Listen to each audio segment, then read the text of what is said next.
because mine's coming across me.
I don't think so. I don't.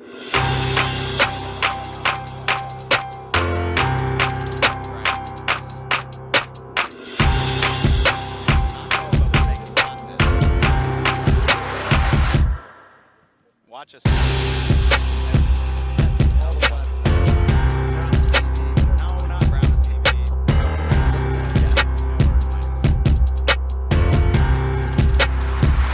Not Browns TV.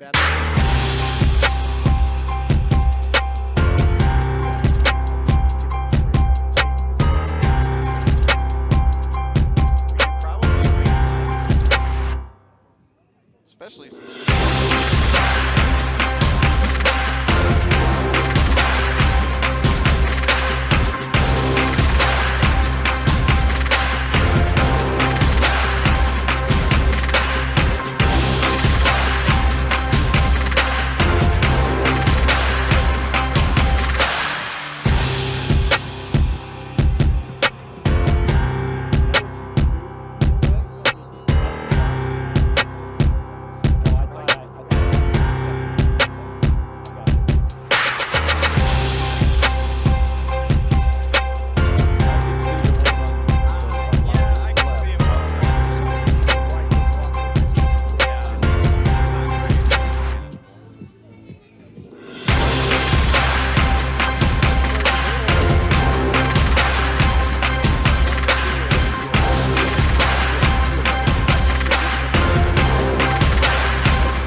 the left one's a little bit better. We're good. We're good. Thank you. Maybe it's more.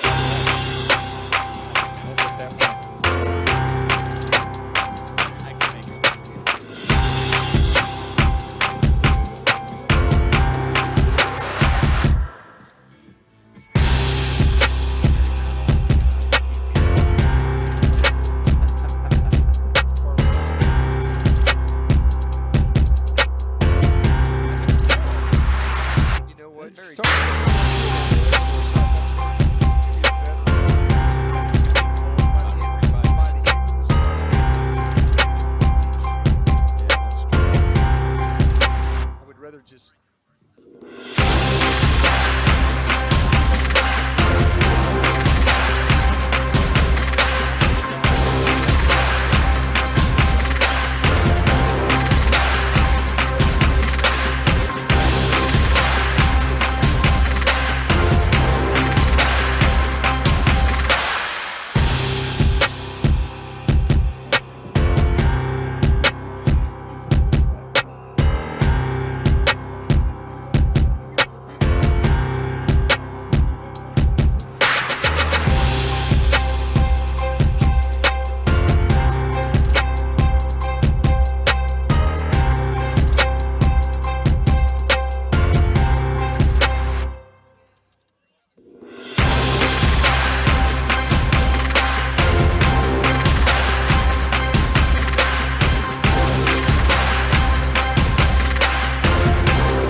going to hate my hands.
Welcome to Cubs baseball.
4:16.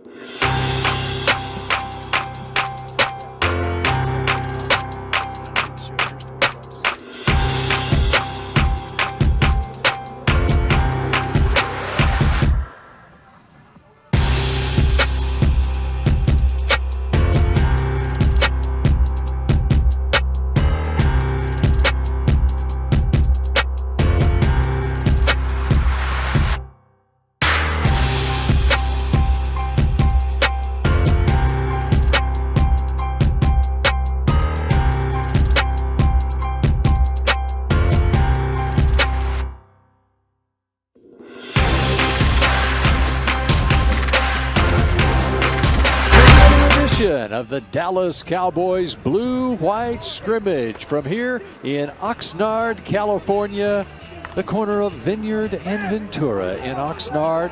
Big crowd on a Sunday afternoon as the Cowboys get set for this year's version of the Blue-White Scrimmage. I am Bill Jones along with Brian Broaddus and David Hellman here. We've got Mickey Spagnola on the sidelines. We'll be joined a little bit later by Rob Phillips as we give you over the course of the next 2 hours an up close and personal look at your football team, which is now into day number 11 of this training camp. Nick Eatman will be joining us shortly as well, but we always look forward to this day, don't we, Brian? Oh, always look forward. I mean, it's nice to be with you once again. We can continue this tradition on, but the great thing about this practice to me is the fact that we get to show it, but we also get to see a lot of young guys practice today. That's right. The young guys will be involved in the scrimmage towards the end, but we're already in this practice as the Cowboys are into their team portion of practice right now, Brian. Yeah, a nice little run there by Weber off the outside. Started the ball to the right, to the left, and then breaks it all back to the right. Though nice job, little vision, showing what he can do. And David Hellman, what has been your impression through the first 10 days of this training camp? Overall first impression is that this is a really young team, Bill. I think we said that probably last year. That's kind of what happens when you turn the whole roster over in a span of 3 years. But you look around at this roster, yeah, Jason Witten's back, and he's not young, we know that. But look around the rest of this team. This is a very young group, whether you talk about the all-pro receiver, Amari Cooper, who's 25, the quarterback just turned 26 the other day. This group is young, and hopefully, for everybody's sake, they're hungry too. You know, it is a young team that has gotten very good experience the last couple of years when you look at it. And, of course, there's been a lot of talk about who's not here. We'll talk a little bit about Ezekiel Elliott as we go on. It's a day reserve. It's a guy to make an impression. No, that's absolutely right. And these coaches, again, it's, they don't during practice get to take guys to the ground. There's not a lot of tackling and stuff that goes on here. But now in this scrimmage, you're going to see some tackling. You're going to see some guys. You're going to see some of these backs bust them through some holes, and then you're going to see linebackers, safeties, whatever, have to get these guys to the ground. So good work for a lot of young guys, though. I think that's the most positive thing about this, that the scouts can go back and watch this. The coaches can go back and watch this and see how these guys have developed in a week's time. All right, you see Dak Prescott and the first-team offense here.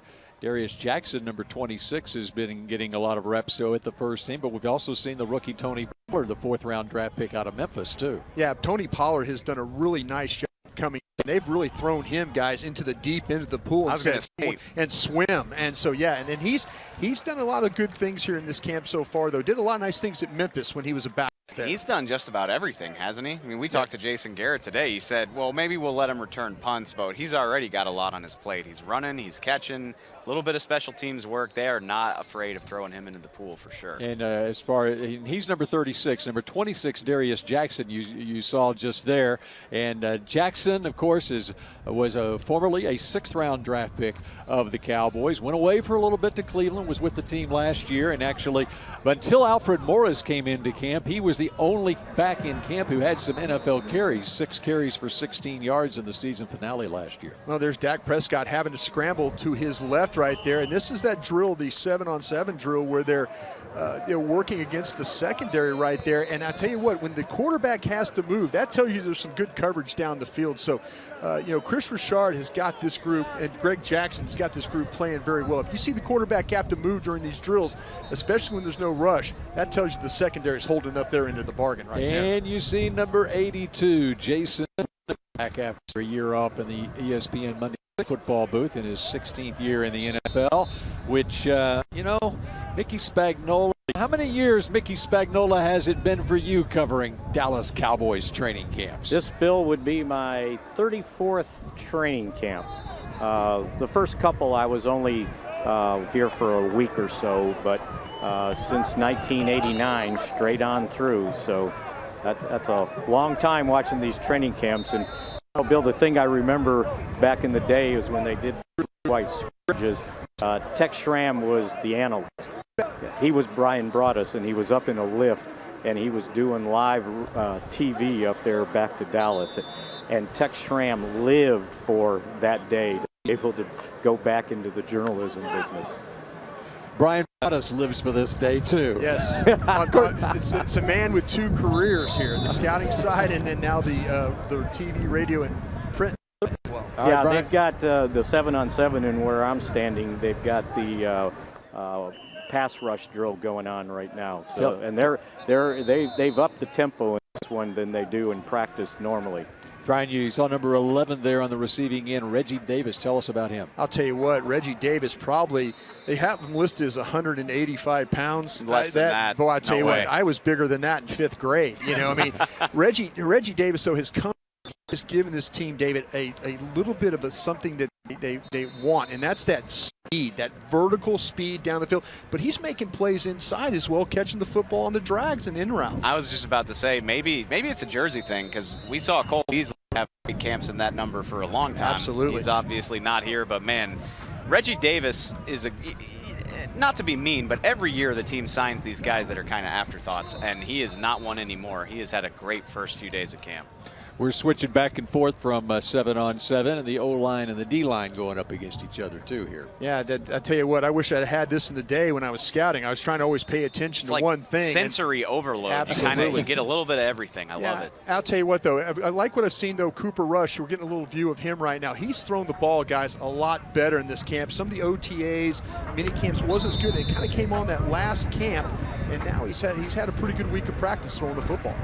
And he's been running his second team. There's to Reggie Davis again. He's second team ahead of the 5th round draft pick from last year, Mike White. Yeah, Mike White still has to play a little faster. You know, I watch him, I go, come on, Mike, throw, you know, but you know, he's a very talented guy, but Cooper Rush has been distancing himself, I believe. Well, absolutely. You look at it, there are little simple tells you can see when these guys go into drills. Mike White will break off with the backups, and the first two are running with the first numbers, and I think it says a lot to me about it. You saw the O-line, D-line. We're going back and forth where you show a one-on-one matchup between an O-lineman and a D-lineman, and then back to 7-on-7 when they're ready to go. Yeah, Cooper is having to move again. That just shows you that the secondary is doing a really nice job of covering these receivers and tight end up that they have to move to do it. They couldn't get anything done against those guys yesterday either. How about Kerry Hyder, number 51 there out of Texas Tech and Austin LBJ High School. There you go. I like that. Kerry Hyder was one of those guys that thought, oh, just a camp body, kind of a veteran guy. But I'll tell you what, in the second half of these preseason games, he's going to rush the passer. And when you get in those games where close, you need to get a sack, it's always nice to have a veteran player, but he's played better than a camp body. I mean, they've used him as a primary defensive end, whereas at the Lions, he was playing a defensive tackle out of position. And it says a lot about the talent on this team if he's a camp body, because he had an 8-sack season for Detroit 2 years ago. Yeah. How many, okay, obviously you got Tank Lawrence. How many other guys on this team have had that many sacks? We got to pick. We got to pick. We've got Xavier Woods. I am shocked that it's Xavier Woods. Well, I'll tell you what, next to Malik Collins, that man might be having the best camp. I'm 100% with you, Brian. He is crushing it. I think that's his 3rd pick. Had one yesterday, and he looked like Earl Thomas on the sideline, playing center field, coming across and getting a pick. Absolutely.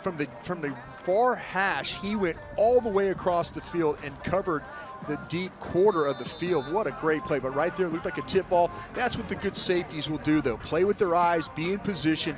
Right there, that's Xavier Woods. He looks like a guy that's getting it, man. I hate to get too excited during training camp, but he looks exciting. There's no way around it. You know, he's going into his 3rd year out of Louisiana Tech. Cheeto Awuzie also going into his 3rd year, former 2nd-round draft pick out of Colorado. And you'd think maybe going into their 3rd year, they've seen enough of where they can make plays and be in position to make plays like that. Now that's seeing the replay right there. Xavier Woods, we talked about that. Play with your eyes, trust your technique. Both times, though, Chris Richard will be very pleased where that positioning was for him for that interception. All right, what have you seen from Dak so far in camp? Ooh, let's talk about it. Let's talk about Dak. It's interesting. He's been very up and down to me. He's had some really good days. He's had some really good throws. He's had some bad moments, too. He's thrown some regrettable interceptions. He's struggled against the secondary. It's not something that concerns me, but it's the quarterback of the Dallas Cowboys, and I feel like that creates polarizing opinions. Some people think he's having a terrible camp. Some people think he's been great. It's been a little up and down for me. I don't know. Am I being too harsh? No, I don't think you're harsh. I think there's been, like you said, it's not really so much good play to good play or bad play to bad play. It has been, I think the defense has a lot to do with what's going on with Dak and some of the throws he's had to make. He's had to make a lot of tight, tough, tight window throws. And, you know, right on, knock it down, knock it away, just like we saw Anthony Brown. Yeah. Anthony Brown on that play right there. Yeah. Intended target Michael Gallup. Yeah, Gallup's like palms up. You know, what do you want me to do? He's telling Randall Cobb, you know, they were trying to find space back there, and then Dak happened to move around. But I think Dak Prescott, though, you know, it hasn't been like a stretch of just all bad plays or all bad practices. So, you know, I think that we need to kind of keep an eye on, though, okay, who's on the field, who's blocking for him, all these things. I think Dak is very dependent on who is on the field with him. That's just the way I evaluate it. For example, yesterday, Amari Cooper wasn't out there, Randall Cobb and Witten were not out there. Not to mention when they went into team, no Zach Martin, no Tyron Smith. That was a big problem on the interception because it was a clean sack. Robert Quinn beat Cam Fleming around the edge, and Dak really had nowhere to go. So, yeah, tough time right there. And you saw John Kitna alongside Dak. You know, a lot of people talk about Kellen Moore, the new offensive coordinator for this team, and Dak, he'll talk and say glowing things about Kellen Moore, and he'll come right back with John Kitna also. He loves that combination and coaching him right now. I think the great thing about John Kitna is he's such an attention to detail guy. You know, he's been there, done that, all those things you talk about a quarterback. He knows the ups and downs, the ebb and flows of what happens to quarterbacks during games and practices and stuff. Perfect balance to what he's trying. Dak has just been a sponge with John Kitna and trying to coach him up. Yeah, and if anybody, you know, it's not supposed to look 100% clean at training camp. That's kind of the point of this, right? I think very few people understand that better than John Kitna. He's almost got like this Zen master vibe to him that I think really works very well. Calm. Yeah, very calm. Yeah, sure I like is. that. And of course, he spent 16 years as a player in the National Football League, was coaching in the high school ranks since his retirement, including at Waxahachie High School in the California area. Yeah, we just saw Mike White there for a little bit. Again, holding the football, got to get moved up down the field. That's something we've seen from him the last couple of times. I mean, really the last 2 seasons. Just wish he played with more of a sense of urgency, you know, in his game. It's like he's just, you know, John Kitna wants him to cut it loose. So we talked to Kitna about it. It's like, hey, I just want him. I don't care if it's intercepted, overthrown, whatever. Just play fast, play with some urgency. It was a great quote that Kitna offered us. It was like the second day of camp. I'm not convinced the younger quarterbacks are listening just yet. Just yet. A bit of hesitancy. You see Dak back in there now.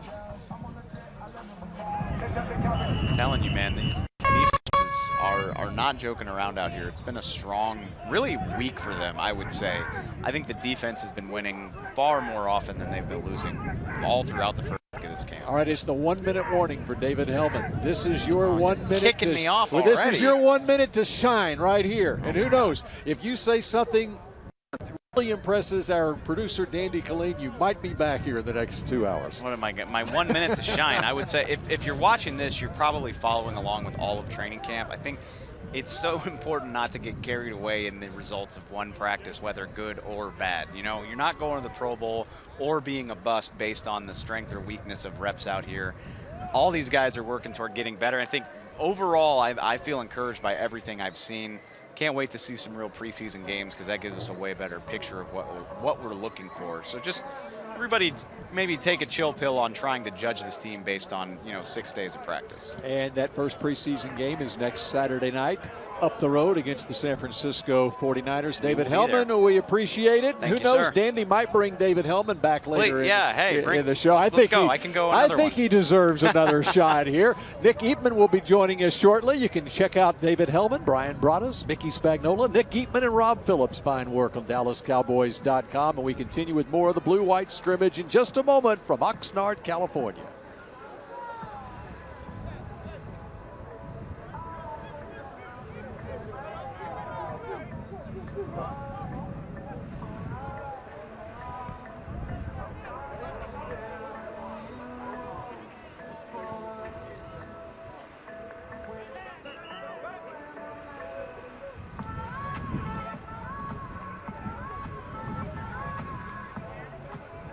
Hi, this is Mickey Spagnola. I'm on the sideline here at the Blue-White Scrimmage at the Cowboys training camp in Oxnard, California.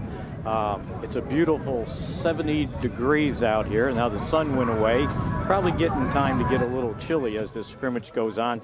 Thought I'd give you an idea of some of the guys that still have not returned to practice because of injuries. Sean Lee is not taking part in this Blue-White Scrimmage. He's got a sprained MCL. It's a miter sprain, and he told me today that if the Cowboys had to play a game next week, he would be able to go. Also not practicing Cowboys Pro Bowl guard Zach Martin. Martin's got an irritation of a back disc. He's missed the last few days of practice, and probably they're going to rest him to hope that this will settle down in a while. Amari Cooper's got a heel issue going on, and they're going to take a scan of the heel and see exactly what's going on.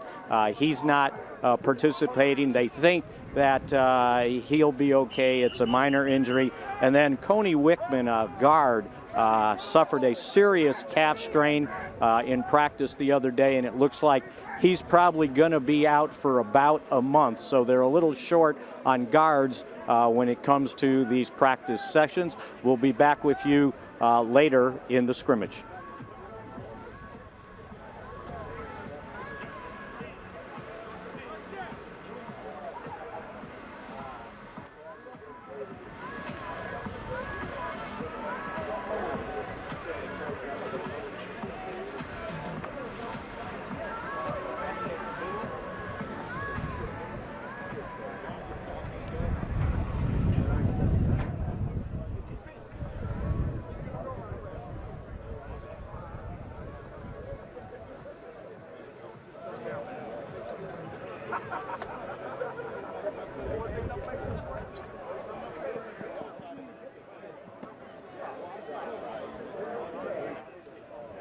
Dallas Cowboys training camp continues here in Oxnard, California. Of course, this is the 60th year of the Dallas Cowboys franchise. It's the 40th year the Cowboys have conducted training camp here in California. 27 years they were down the Ventura Freeway in Thousand Oaks, California. This is now 13 years in Oxnard, 8 straight years here. Bill Jones with Brian Broaddus, and we're now joined by Nick Eatman of DallasCowboys.com.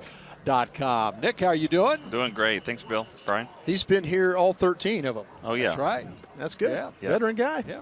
You know, it's cooler here than it seems like it was the last few years. It was getting kind Really, of I agree. hot, and now it's back to the way it was. That's why you're sporting the pullovers here. Yeah. Veteran moves here. That's Trust right. me, veteran move. It's a big, and I think the high today is 74 degrees. We hate bringing that up for the folks back in Texas, but we like bringing it up on our from our benefit. What are you seeing out here, Nick? You know, you guys have talked about it a little bit earlier, but these defensive backs have really done well, in my opinion, in this camp, and they're doing so just on their own, because a lot of the 7-on-7s, obviously there's no pass rush, and they're doing it without their best cornerback in Byron Jones. But when you see the fact that they're hanging in there for 4, 5, 6 seconds at a time, they're getting their hands on the balls, getting a lot more interceptions, that's a good sign, because you know DeMarcus Lawrence and will be there to kind of help that. Do you feel like, Nick, that the way they've drafted and the way they've signed guys, it's kind of like, okay, we're looking at Chris Richard's group, we're looking at those long, rangy types, and it's making a difference on some of these plays, especially those contested balls. Exactly. Alumba is a guy that we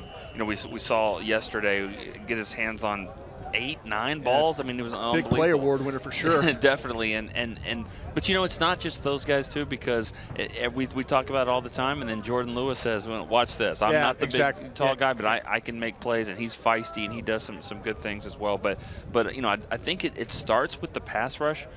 A great quote by Rod Marinelli today that 68% of all turnovers start in the pocket with a pass rush. But these guys are making plays without that, so that's a good sign. You know, we look at number 19, Amari Cooper right there. He missed practice yesterday, is also being held out today.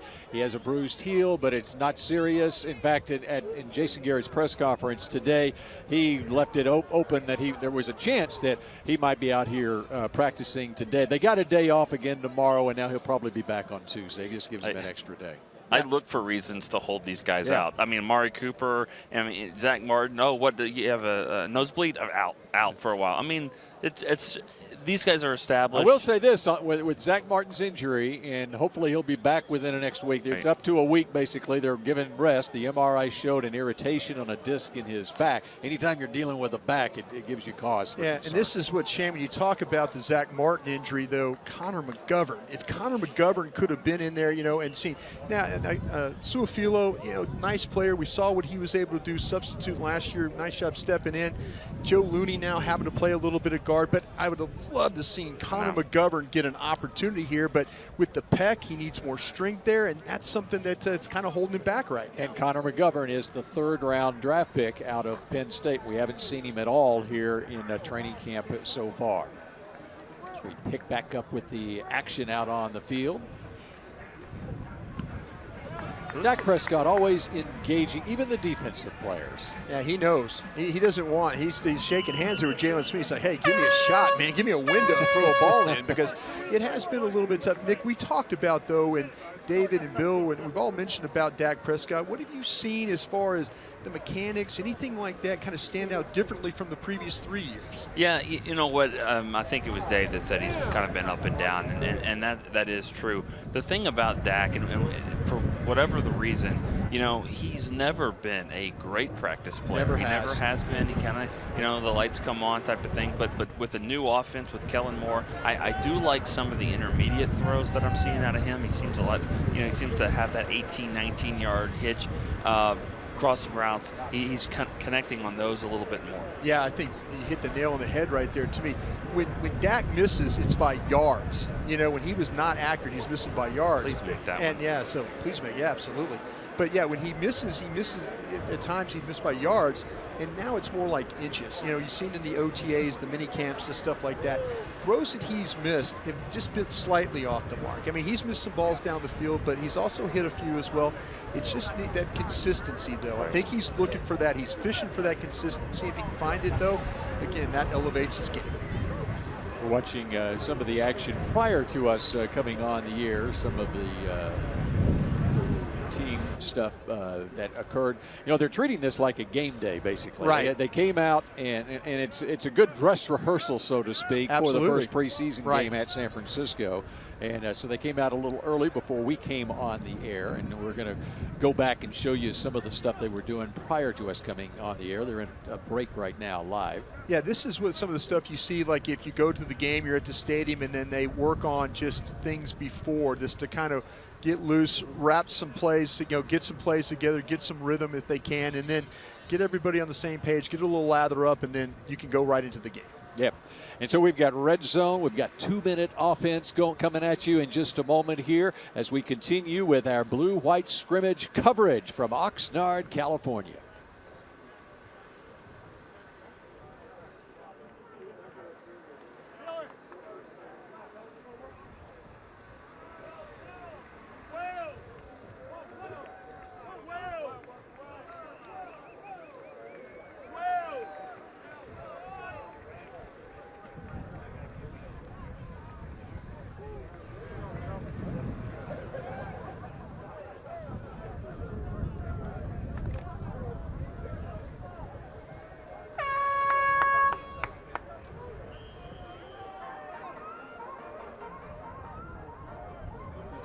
Hi, Mickey Spagnola back here with you on the sideline. The Cowboys are just coming out of their break right now, and they're going into a team period.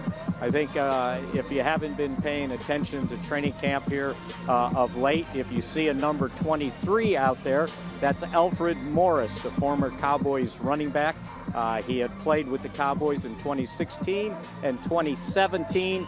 He was a free agent last year. The Cowboys wanted him back, but he decided he thought he had a better opportunity to go to San Francisco. He only signed a one-year deal, so the Cowboys, knowing that they needed some experience depth at the running back with Ezekiel Elliott not here, re-signed Alfred Morris. And the good thing about it, he didn't really cost them all that much against the salary cap. He signed for the veteran exception, and that just cost the Cowboys $735,000 against the cap. And that's a good thing, because before he got there, with Zeke out, all those guys that were running backs, the other four, only had 6 carries in the National Football League. We'll be back with you as the scrimmage continues.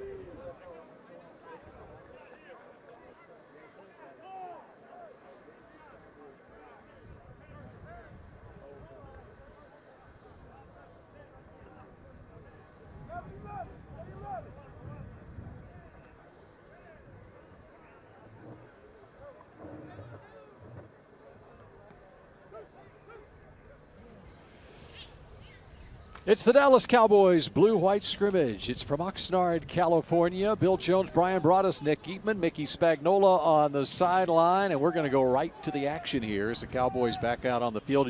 Working on that red zone, and Brian Broaddus, they need to work on that red zone after last year. I'll tell you what they do, and you see right there, nice run, though, inside there. It looks like Pollard.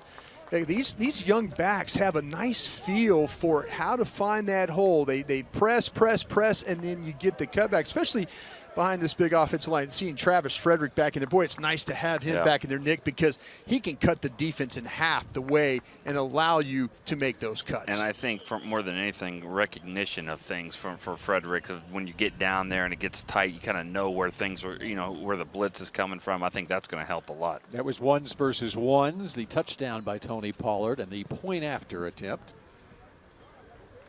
is good. There you go. Brett Maher last year won the place kicking duties over Dan Bailey. Yeah, we have to actually pay attention to kickers now, don't we, Nick? Because last definitely. year, all of a sudden, we got to the final cut, and you go, oh, by the way, they just cut Dan Bailey. And then we all kind of looked at each other like, whoa, man, I should have paid a look. Maher made a 57-yarder in the final preseason game in Houston. Yeah, Brad Sham and I was doing the radio with him. I go, well, he's doing a nice job of giving himself a look for other teams. I didn't know it was the team I'm looking at that he was going to be the kicker for. All right, we got twos versus twos here. What they're doing, they're starting out at 1st and 10 from the plus 25-yard line, which is what they call the red zone. What they call the red zone. And this, and you talk about overtime. Exactly. Yeah. This is when, when you talk about red zone, Bill, earlier, this is where I think the guys like Jason Witten, and I know we're looking at twos right now. It looks like we got a little run-in with the quarterback. Oh, no, it was a reverse. Excuse me there, right there. Nice job with Cedric Wilson. Cedric Wilson. Second-year man out of Boise State. Yes, draft sir. pick from last year. Yes, sir. But I think this is where guys like, we'll go to the replay here of it, though.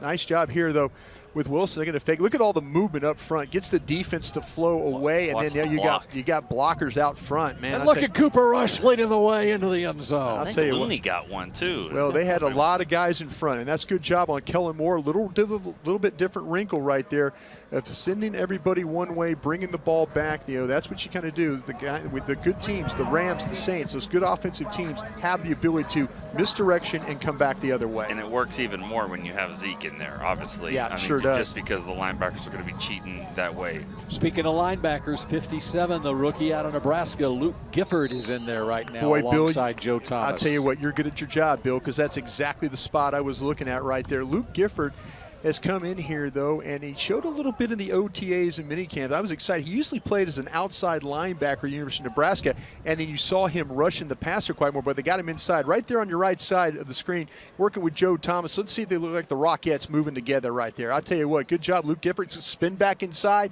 and help on the tackle there. That's what you got to do. Play square and then get back inside and make those tackles. Look at live action here. Red zone twos versus twos with Cooper Rush at quarterback for the Cowboys. The offense.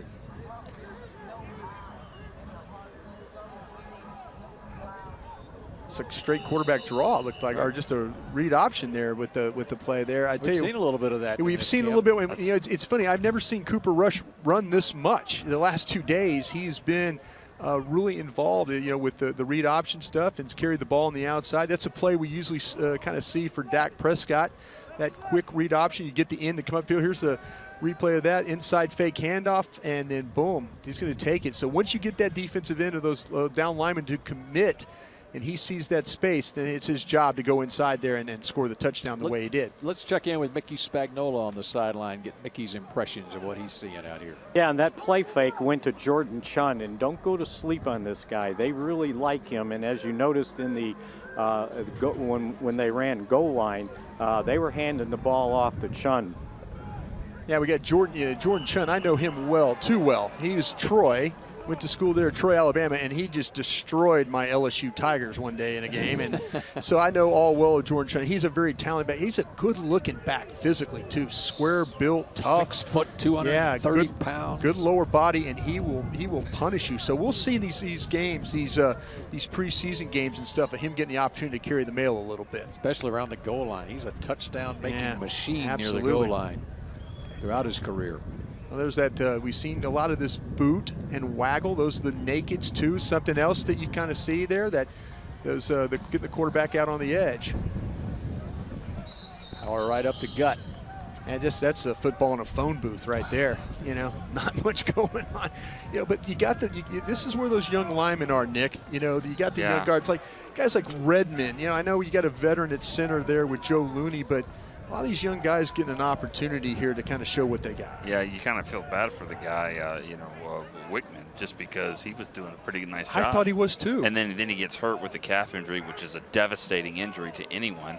And then is that including yourself? Yes, including myself. The non-athletes for sure. But I mean, especially with Zach Martin out, and he was working with the second team. So this gives Redmond, like you said, an opportunity to do some nice things here. And the point after the touchdown by the Twos, and that is not Brett Maher, of course. That is Casey Redfern wearing number 1. Yeah, Casey Redfern, though, has kind of come in here. He's been the guy that they've tabbed is to help out. He can punt, he can kick off. He's as a kicker, he hasn't been nearly as consistent enough. And they've done a good job over the years of bringing these guys in to kind of give you a little. Just a great example was last year. But Casey Redfern just not consistent enough. No, Nick. last year when Dan Bailey was kicking, I think the thought was if he struggled, they'd go find someone else. It probably wouldn't be Maher, but then Maher made every kick. I think if Maher struggles now, I think they've got a list of some other people on the outside. I don't believe Redford would be the guy, especially the way he's been kicking here inconsistently. See the ones back out there. Dak Prescott at quarterback. Going back the other way to Darius Jackson. Yeah, trying to set up the screen to that side over there, though. Got the defense to move to their left and react. But this defense, though, the ability to run at linebacker, you see it again here. They get the fake and then the movement to get everybody to go that way with them and then try and sneak Jackson out. They got some blockers in front, though, but a bunch of those guys in those blue shirts can run. We've seen that. If I had to answer one thing that seems the most different about Kellen Moore, I would say they throw back across the field way more than they ever had before. I mean, I've seen this. Dak is doing it a lot. I mean, it takes a strong arm and some patience to be able to do that. When 21 gets back. Yeah, that play. Do that all day long.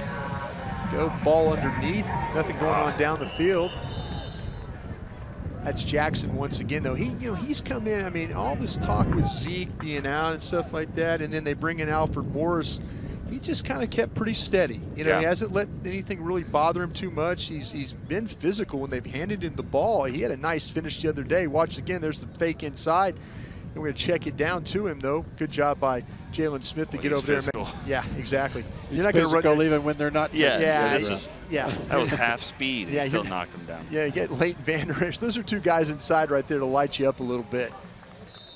Well, and how about those linebackers? I mean, it's the season that Jalen Smith and Leighton Vander Esch had last year. It's just when you think about this year and the future with those two guys, it's pretty incredible. Yeah, I'm going to make a big comparison here. And someone asked me about, do you see that maybe Leighton Vander Esch might have a sophomore slump I said, no, this to me is Luke Kuechly. This is you start great as a freshman, or as a first-year player, I say as a freshman, as a first-year player, and then every year you get better and better and better. I just don't see a decline.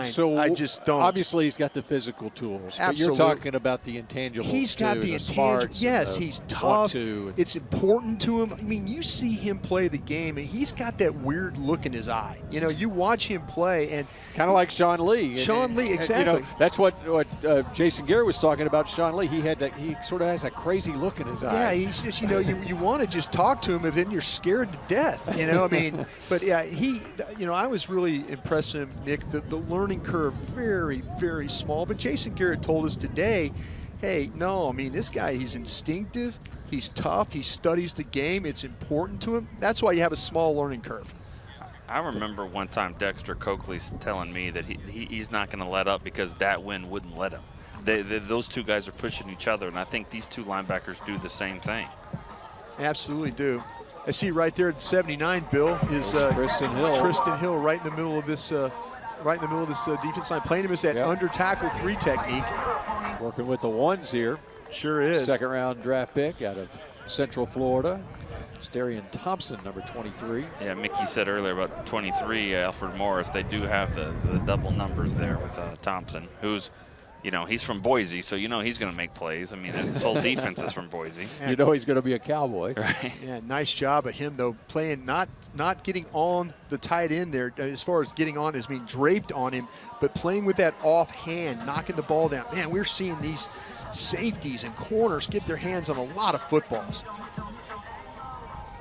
Christian Covington, 95, the free agent pickup from the Houston Texans. Love him, guys. I love that guy. Penetration that time. Yeah, there you go. He's good call, Brian. I tell you what, my old saying is my old saying is the Coke machine with arms.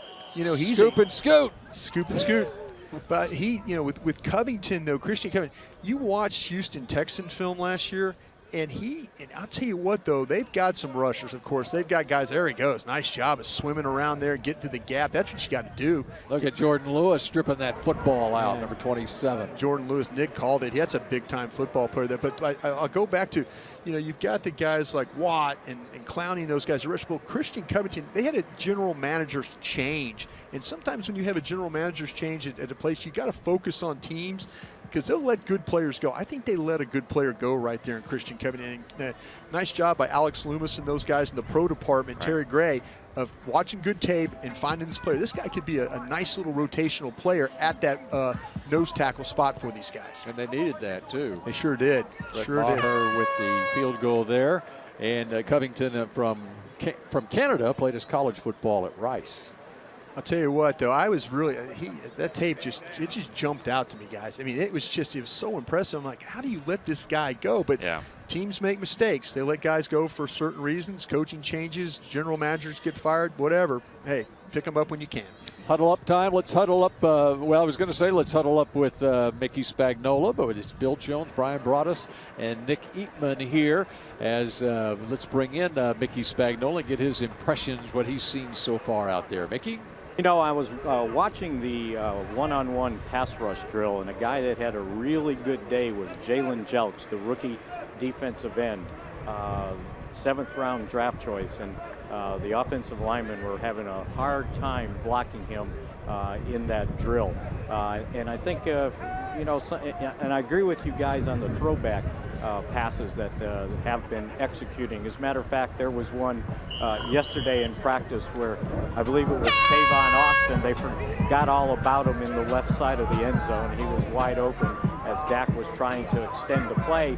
And I thought it was interesting, you guys in Jason Garrett's press conference today talked about how you've got 3 seconds to get that play off, and if your quarterback can extend the play, you got to be able to do that, especially when you get close to the end zone when everything's compacted. You know, another funny little thing here I saw on the sideline when they were early in the team drill, they called holding on Jason Witten, and he let the official have it. So Jason hasn't lost his fire one bit on the sideline. There's a little tip drill pick right there at the 40-yard line. I think that was March Lillard, if I'm not mistaken, making that play right there. But yeah, that's to me, this is, you know, Mickey's right about jumps. This is a comparison. Forgive me. His body looks like to me like Jason Taylor. Yeah. Remember Jason Taylor? Well, he's a Hall of Famer for the Miami Famer. But I tell you what, though, the coaches love him. You can kick him down inside at Oregon. They did that and play him down there to 3. He's got some toughness for a thin guy, though. He's got some power and strength as well. What they're doing here is this is 2-minute offense, and they started out 1st and 10 at the 28-yard line, simulating an end-of-game situation. Yeah, you got the rush. Dorrance Armstrong, those guys' protection outstanding right there. Dak will make the throw down the field and trying to get that on the sidelines down there to John Bay Johnson. And I tell you what, John Bay Johnson, it's good to see him continue to get work with the ones. They're not afraid to throw him or Jalen Guyton out there in those situations. Great opportunity with Amari Cooper out and Randall Cobb gets some veteran days. When that happens, those guys are jumping in there. Reggie Davis, Guyton, John Ray, like you said. One of those young, maybe 1 or 2 of those young players is going to make this final roster. I mean, you got your 4 and then find the final 2 spots. I think there's a couple of veterans. We haven't even seen Noah Brown, and I know they love Noah Brown on special teams and stuff, but we haven't seen him yet. Who's the 4? Who's the 4th? I think the 4th. Tavon? I think I wouldn't have Tavon, though. I don't have Tavon there. Gallup, Cooper, and Cobb. Who's your 4? I think I might go with one of those young guys, and then add, Davis and so one of the. So it could be 4, 5, 6. Yeah, exactly right. But if they keep Tavon, and Tavon is here on a contract that will allow him to make the team, and it's not a big salary cap. Right. But yet. they've So also it's a very smart contract on his part. But that was Tony Pollard, by the way. That sure was. And what we're going to see from Tony Pollard is catching that football out of the backfield a lot. He could, and they did it the other day to him in the compete drill. They put him out there one-on-one, and he just ran right by Jalen Smith. So, anyway, Dak Prescott having a little trouble right now getting the ball out there. Good pressure though by the defense here. I mean, that's what I've been noticing, that these guys have been getting after this offensive line pretty well.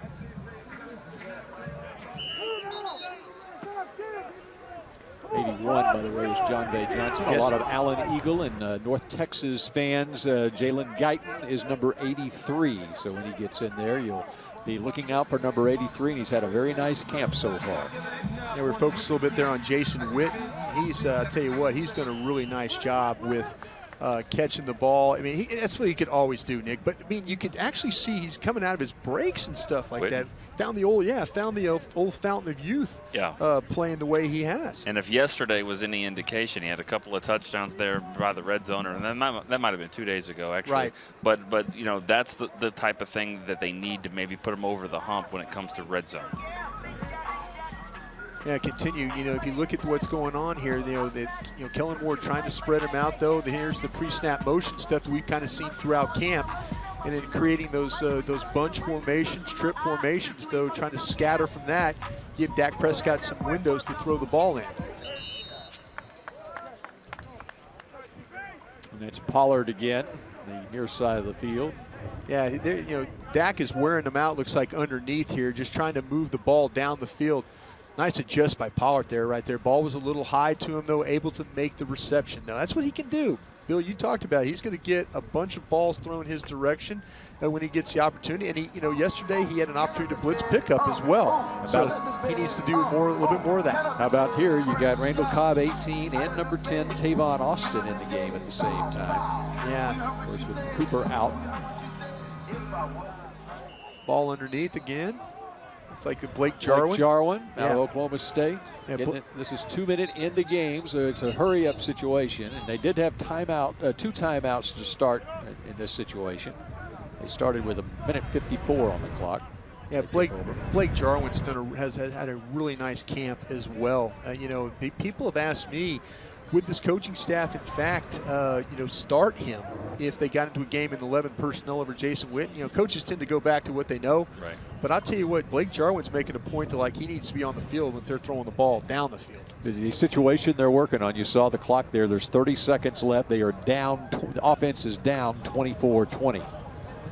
So need a touchdown here to get this game over with. But this is where Jason Garrett has talked about this 2 minute offense is huge in his book. Loves to practice it as much as possible.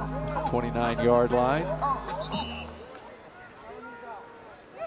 He spends a lot of time in practice and has increased the amount of time that he spends on 2-minute offense. He sure does. I mean, and it's important because he knows the stats. He knows how difficult. I mean, he was even saying, what, 13 of the 16 games last year, they were within a touchdown or less, and so he knows how important it is before the half and then also at the end of the game. And Dak Prescott is actually one of the masters of being able to do this 2-minute offense stuff. Try the low angle here.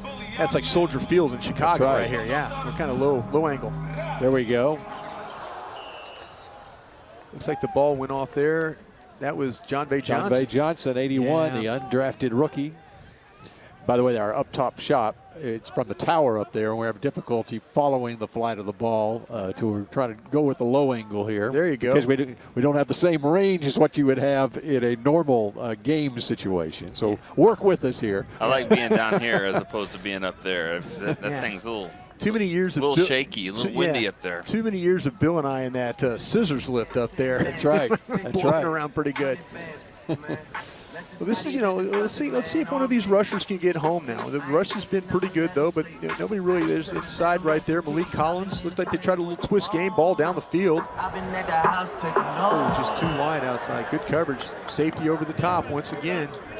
Cheeto, 24 also. That's John Bay Johnson, the looks like intended Jeff target. Heath. Yeah, Jeff Heath. Got a little nicked up there. A good range by Heath, getting all the way over there. Ball down the far sideline, and you have coverage. It's very, very well. No spot for that ball to get in there. And that, again, was an end-of-game situation, down by 4 points, and throwing for the end zone on the 4th down play. As the team comes up, huddles up together here. This, the Blue-White Scrimmage isn't your daddy's Blue-White Scrimmage. Going back to the days of even in Thousand Oaks or in Austin especially, where we used to have it at the Burger Center. It would be the Cowboys versus the Houston Oilers one time and at the Alamo Stadium in San Antonio. But it's all about today's NFL and with the CBA and the ability to get physical in practice. But when we have the scrimmage portion of this, when the 2s and 3s, the young guys are going against each other, be a 12-play scrimmage there where they'll actually be taking runners to the ground. Yeah, and that'll be a situation. We talked about these young guys, John Bay Johnson. You might just be a scrimmage to others, but to them, these are the opportunities that these guys really need. Yeah, that to me, excuse me, Bill, this is where, again, you're trying to figure out who you can trust and who you can put out in these preseason games to get more opportunity. Play well in the Blue-White Scrimmage, you'll get more opportunities in practice and in these preseason games. But what this does, this is a typical practice for the Cowboys during training camp. Yes, and it so is. for you back home in Texas, or you're watching wherever you are on DallasCowboys.com, you're getting an up-close look at what goes on during a training camp practice. And actually, you get more out of this than a Blue-White Scrimmage because you're seeing what they actually are doing on a regular basis in preparing for the season. And speaking of that, looking in the huddle right there, Brandon Knight playing the left guard. This is something that Coach talked about, that you might take a tackle, might take a guard, you might take somebody and move them around a little bit. And this is Brandon Knight, an opportunity here. They're short at guard, but he's getting there and a nice job of hanging in there and getting a little help from Joe Looney. Going to get a run from Mike White, but that's what you got to have. All of a sudden you're playing tackle, and then maybe you're a practice squad guy, but oh, wait a minute, you show some versatility where you can play some guard too. Well, okay, now we really want to keep you on that practice squad. Right there, good job sitting up. That's what you got to do. You got to, and that was going against Christian Covington right there. Sit down.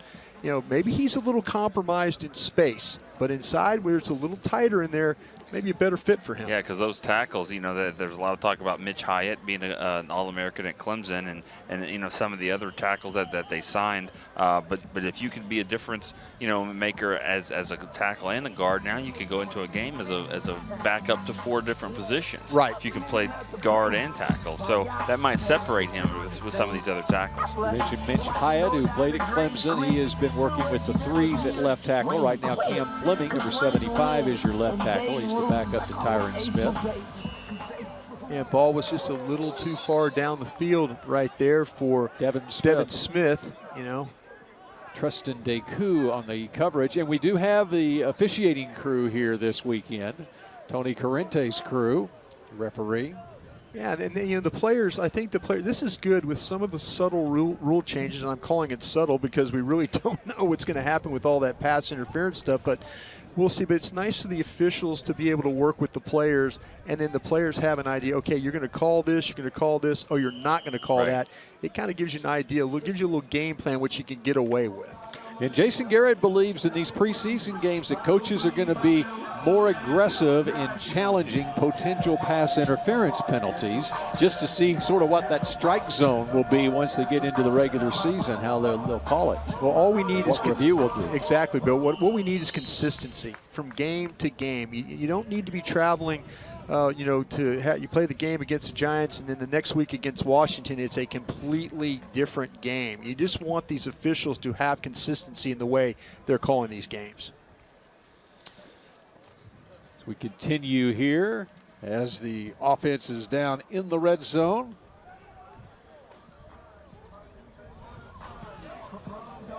Mike White under center, second-year man out of Western Kentucky.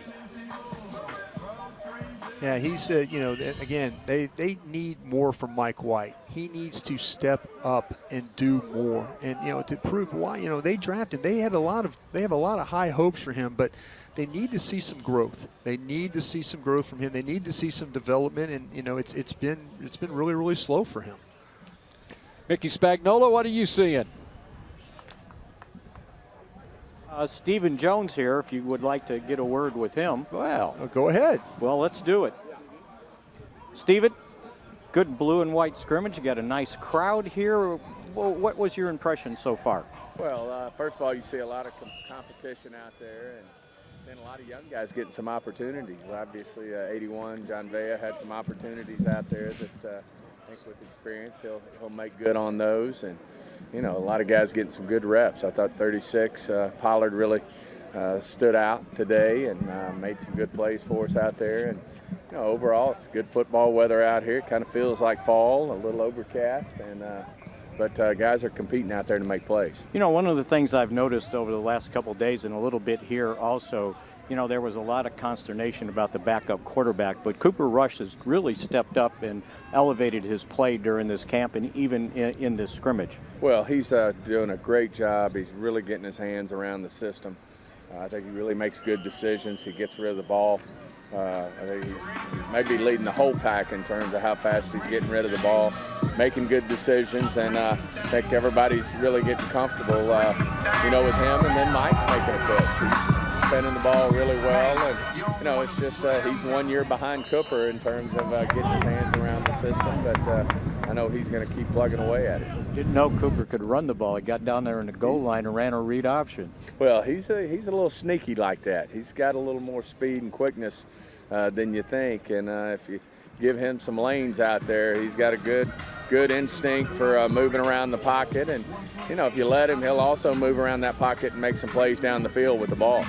Defense has been awfully active. It looks like they're getting a really good rush on Dak Prescott and making it difficult and easier on your secondary to cover these wide receivers. Well, it's always the chicken and the egg on the secondary and the defensive line. Everybody always says, well, that secondary gets a lot better when those quarterbacks got to throw it quicker, and vice versa. But obviously Xavier, I've seen him make a couple plays on the ball as well. But, it's just a good, deep group of defensive linemen that we have in camp. I think we've improved basically every year since Rod's been here. And of course, we're doing a lot of good work out here without DeMarcus Lawrence and without Ty Crawford, who are two of our better players. So it's really great to see the guys active, moving around, and making plays out there. Especially even today, a healthy Malik Collins really makes a difference at that three-technique defensive tackle. Well, he's having a heck of a camp. It's not just today. He's come to work every day in practice.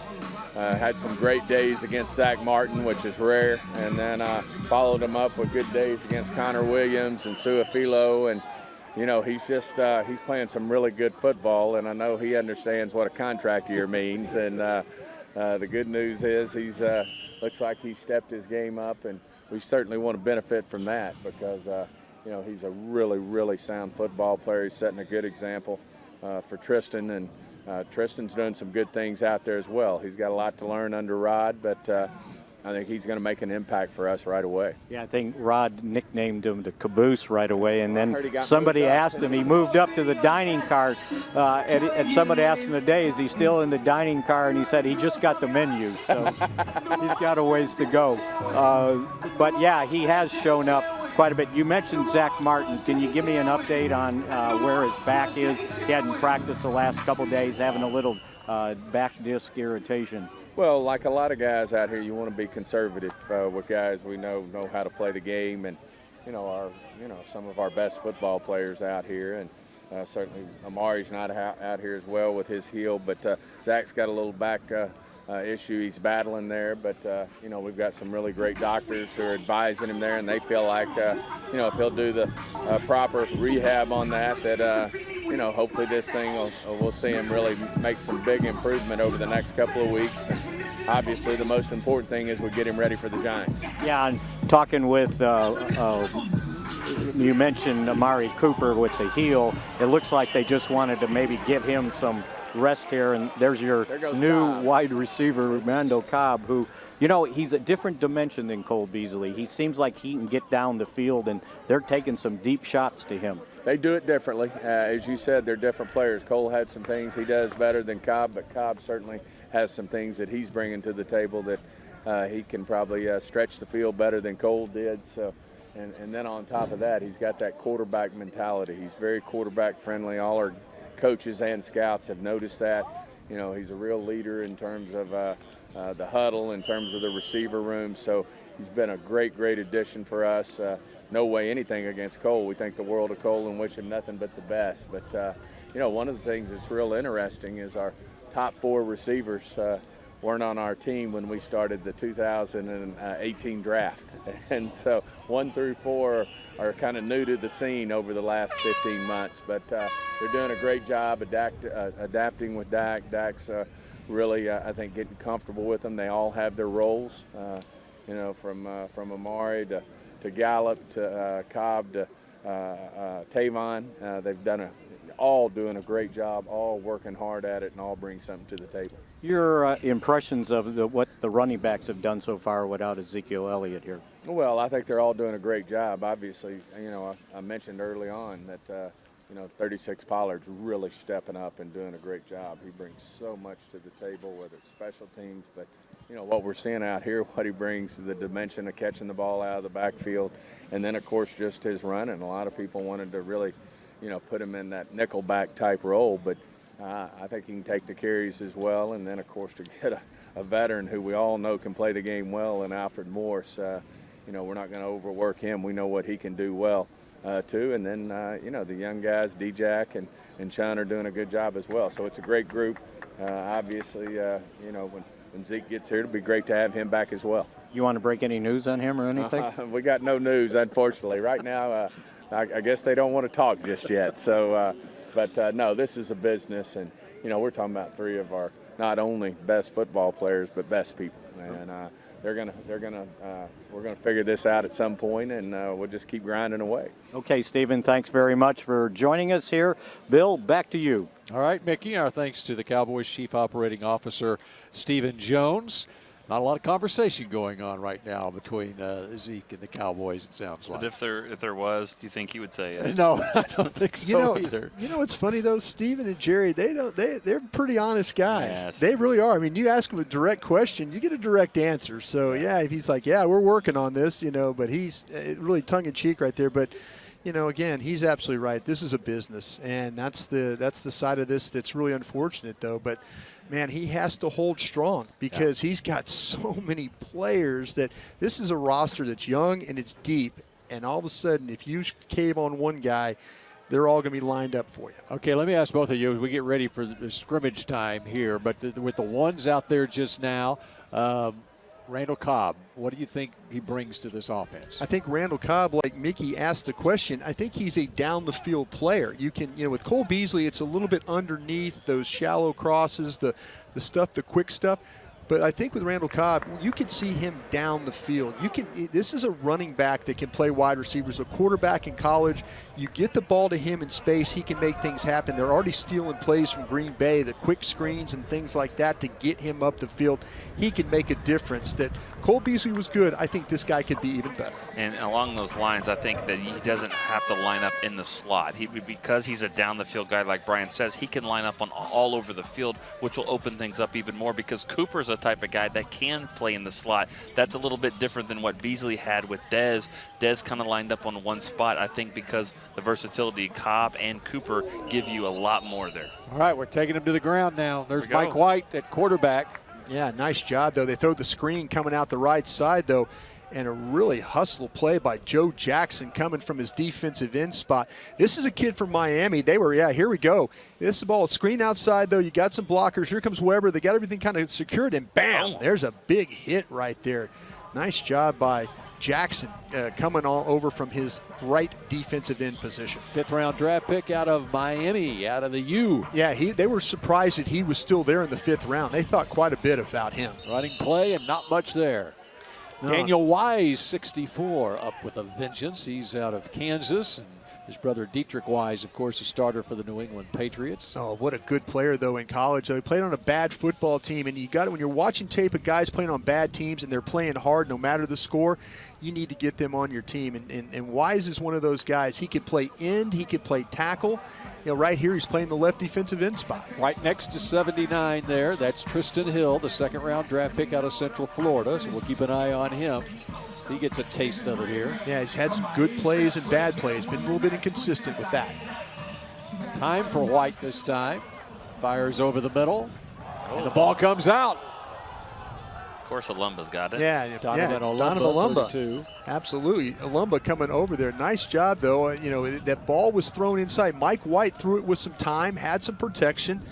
Ball goes inside right there, though, and you know you feel like, though, oh, that was going to be the catch. Oh, and that was Reggie Davis. Reggie Davis. Unfortunately for Reggie, you know, he catches that ball, gets up the field, but then he fumbles. Mike Jackson there. Joe Jackson made the first play. Mike Jackson there knocked that ball out. The rookie. I'll tell you what, we need the turnover chain on this one right there. That was a great job right there of knocking that ball loose.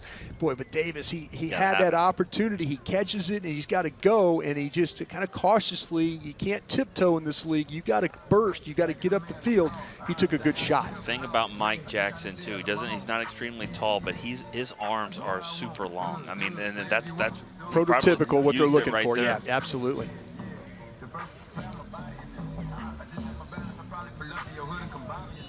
Run to the left side.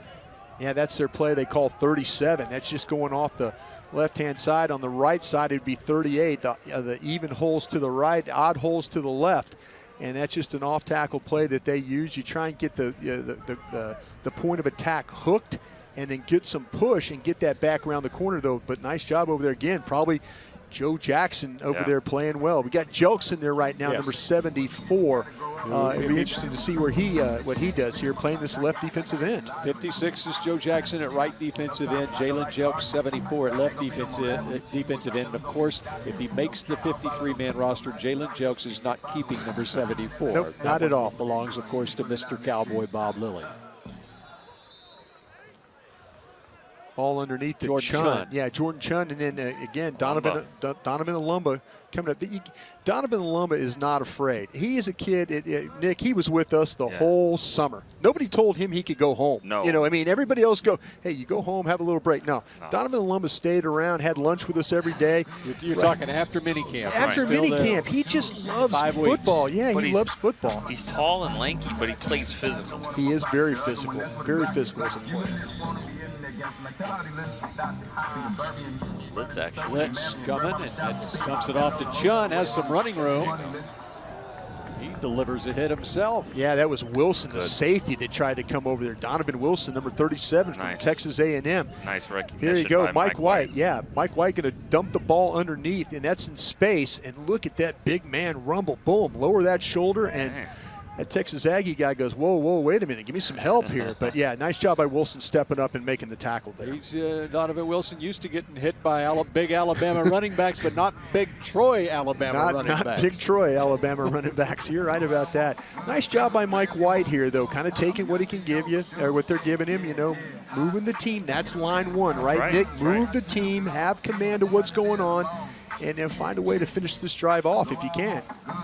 It could be big for Mike White. Sure can. Get Brian Broaddus off his back. You know, there was a lot of talk about Jameis Olawale getting some snaps as the big thumper back. Right. But now that Chun is kind of doing what he's doing, I haven't really heard a lot about that with Olawale. No, not at all. And I'll tell you, Mickey Spagnola was dead on about Chun. Don't sleep on him, because we're going to see some preseason games where he's going to be involved, especially if they get a little lead and they get in that 4-minute segment and they're trying to kill the game. He's not a bad guy to hand it to. Okay, if Chun gets it again, then Mickey gets a chance to gloat. We're going to go to Mickey if Chun gets it. Here we go. And here we go. He's got to get positive yards, though. No, okay, Mickey, what do you think of that? Yeah, there he goes. Hey, I just wanted to know, was it really a fumble, or do you needed to challenge it? I tell you what, it looked like it got knocked out, Mickey. Okay. Yeah, I got knocked out on that one. It was on the other side of the field for more. There You had your red flag ready to throw it, didn't you, Mickey? I did, because Reggie Davis has done such a good job. It's like one of the few mistakes he's made. He catches the ball, and he's not just a speed guy. And here he is lined up wide to the right. Let's see if they go to him, because it looks like he's going to have single coverage here on on Mike Jackson, excuse me. His eyes are open up if it's Joe Jackson on him. Yep. Flushed out is White, motioning for a receiver to get open downfield, and he decides to run it out of bounds himself. Yeah, that's the thing with Mike White, though. I mean, he will get on the move if he feels like, and here's the replay of that. You get some inside pressure right there. You kind of see the routes develop down the field, but it's all blue shirts on those routes. So Mike White decides, you know what, I need to live to fight for another day, and gets out of bounds. It's like Danny White trying to get Drew Pearson open in Atlanta. Oh, what a moment that was in Cowboys playoff history in Atlanta. What a great game that was. Need to see a little bit more of these tackles, these young tackles get in there and get off some blocks. And there we go. A little bit better. Bounce it outside. Escaping. Weber. Yeah. Mike Weber, 7th-round pick out of Ohio State, making like another Buckeye. Yeah, how about that, though? It looked like it was wadded up inside, though. He got to the pylon, though. Looked like the defense kind of had him in place, Nick, and then all of a sudden he just bounced it to the outside. Sometimes those shorter guys like that, I mean, Emmett always used to say that too. They couldn't find him. Yeah, he did. Nobody wrapped him up in those blue shirts. Touchdown. That was a problem right there. DeCou couldn't get him, and then Wilson couldn't get over to make the play. Nice drive by Mike White to get the team into the end zone. That's, again, bottom line with a quarterback. Move the team, finish drives, and he got a little assistance right there from Chun, running the ball, catching the ball, and then a bounce run right there by Weber to get him in. Yep, and so Weber, who was a freshman All-American, by the way, in 2016 at Ohio State, right after Zeke. Let me tell you, this guy, they had a 3rd-round grade on him, and here they're in the 7th round. This is the old scout me. They had a 3rd-round grade on him and said, wait, whoa, that tag's still on that board.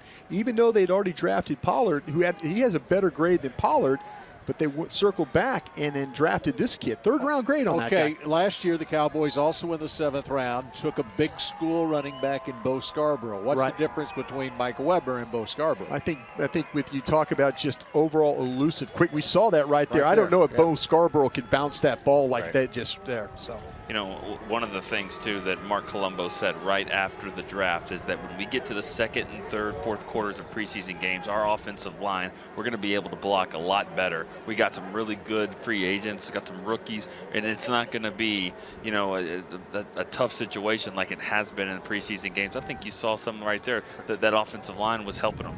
Well, you have to have a good offensive line to evaluate your team. You need to evaluate these young runners, the quarterbacks, the wide receivers.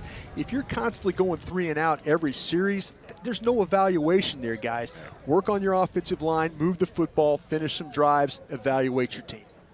We've got a lot to get to as the Cowboys wrap up this practice. We're going to take you all the way up to 8 o'clock Central Time. So we've got a lot of opportunity here to talk with some players, perhaps some coaches as well. Nick Eatman, we appreciate you joining us here over the last 50 minutes or so.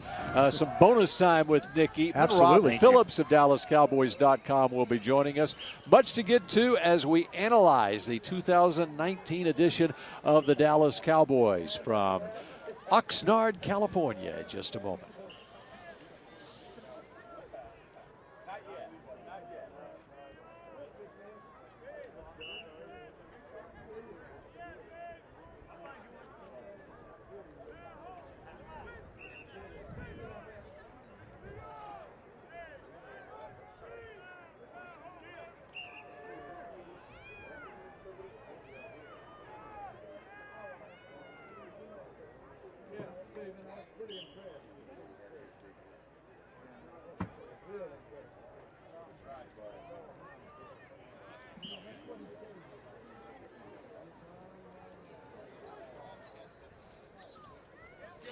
Brian Broaddus here from DallasCowboys.com, and as you're watching this blue-white scrimmage, you need to focus on some things. And again, I'm one of those guys as the former scout.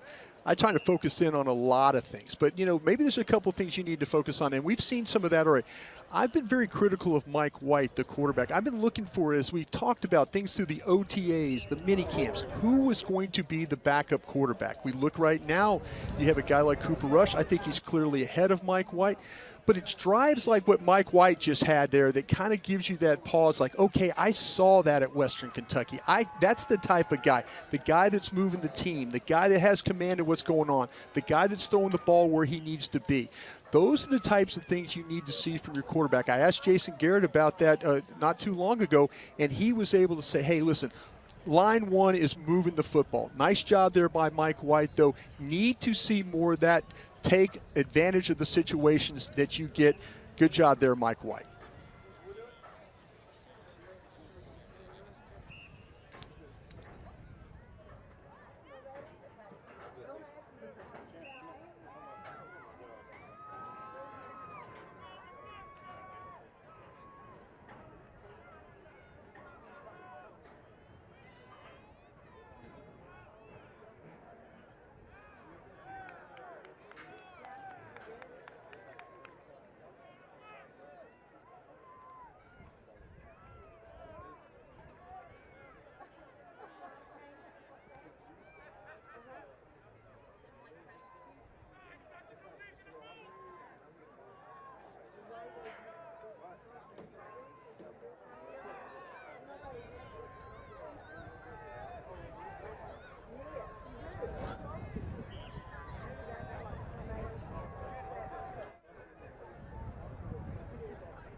Had a chance to sit down with DeMarcus Lawrence earlier in camp, and of course he signed the big contract in the offseason, and coming off surgery, shoulder surgery earlier in the offseason, so as expected, not participating early in camp. He's on the PUP list. Right now, let's check in with Mickey Spagnola. He's got a special guest. Mickey?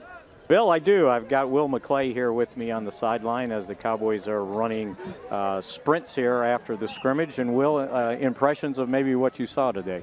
I think it was exciting to see. The offense came out a little bit hot early, and you got to see the competitive spirit of the defense. But I think looking at guys perform in these situations that are more game-like, got more people in the stands, kind of off script, but seeing guys execute was good. Jordan Chun kind of put his hand up in the air and said, hey, don't forget about me, the way he was running the ball here.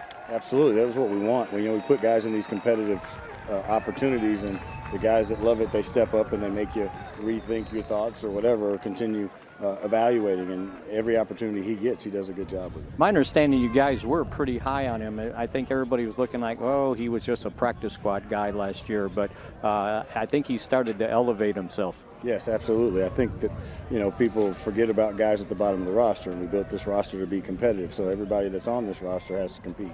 And he steps up. He's got that balance and body control. He has to pick up pass protection and those sort of things, but he's a good running back, and we're continuing to see him grow. And Mike Weber said, hey, I'm here too. Yeah, Mike Weber was a guy that we talked about in the draft and knew he had those run skills, and he's getting an opportunity to show it against guys, and he's running against the ones doing some good things. Now, it's no secret on how well this defense has been playing so far. You know, Sean Lee's not out there right now, DeMarcus Lawrence, Ty Crawford, but what's out there, these guys have been performing pretty well, especially pressure on the quarterback, I thought. Yeah, I think, you know, our defense, the success of our defense starts with the front. And, you know, you don't have those guys in there, the 90 and the 98, but now it's giving these other guys an opportunity to make the roster and seeing who compete and do it the right way. They get coached hard and they need to play hard. So I think we see the obvious stuff with that defense. Is there anybody out there that just kind of caught your eye or maybe came out of nowhere that's kind of showing up in this week and a half of practice? I think all the young guys are competing. You know, the Wise, and Tristan Hill, and Jelks and Joe Jackson, and they're pushing the older guys. You know, they're watching, but they're also pushing them. So I think the young defensive linemen playing our kind of way is a big thing. I think that you know, the linebackers, we have a couple of young linebackers. We have the young receivers that are showing up. So that's exciting. Yeah, and one of the guys we've been talking about, I know he had the ball come out, but Reggie Davis has shown he has a little bit more than just speed. Yes, I mean, he's come a long, long way. We had him on the practice squad last year, saw the speed element, but he's developed into a guy that's competing for a spot because he's got that juice, but he shows he can be a consistent receiver. Okay, Will, appreciate it. Thank you very much for being with us. Thanks, man. Okay, Bill, back to you. Will McClay doing such a great job running those drafts. Bill Jones, Brian Broaddus, and now joined by Rob Phillips.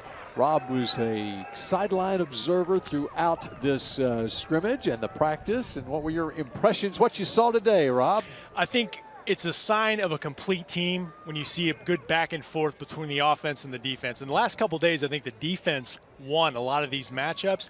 But you saw Dak Prescott towards the end of the team period. He gets Randall Cobb back in practice, Michael Gallup there on some crossing routes. They were productive there moving the football. And I think Will McClay spoke to it too. Got to see some young guys get in there, make some plays, closer to real football as they inch closer to the preseason game against 49ers. How much do the young guys benefit from this, Brian, as they get ready to play in a preseason game on Saturday night at San Francisco? Well, the fact that they got to hit each other a little bit. Now, they hit each other in practice, but they don't get to bring guys to the ground. I mean, that was really, you know, Joe Jackson running all the way over and making the tackle, a physical tackle like that. I hadn't seen that since watching him play against North Carolina or playing against Virginia. So it's good to see those guys get that opportunity. These scrimmages or these practices, when they go back and watch his tape, I've been in that room before. All of a sudden, Will said it himself. You've got to find out. He goes, hey, maybe it makes you rethink things a little bit about different players, but it also tells the coaches, like, hey, let's give this guy a little bit more of a chance at practice. Hey, he's a third-team guy right now. We saw it with Antoine Woods. Let's run him with the twos. Let's run him against Zach Martin or Connor Williams when they're in there. You know what I'm saying? So, yeah, I think that it's just another opportunity. If you can't get noticed in a scrimmage, then they're not going to notice you as one of the potential 53 guys on this roster. I think the defensive line, to your point, is a great example, and Will just spoke about it.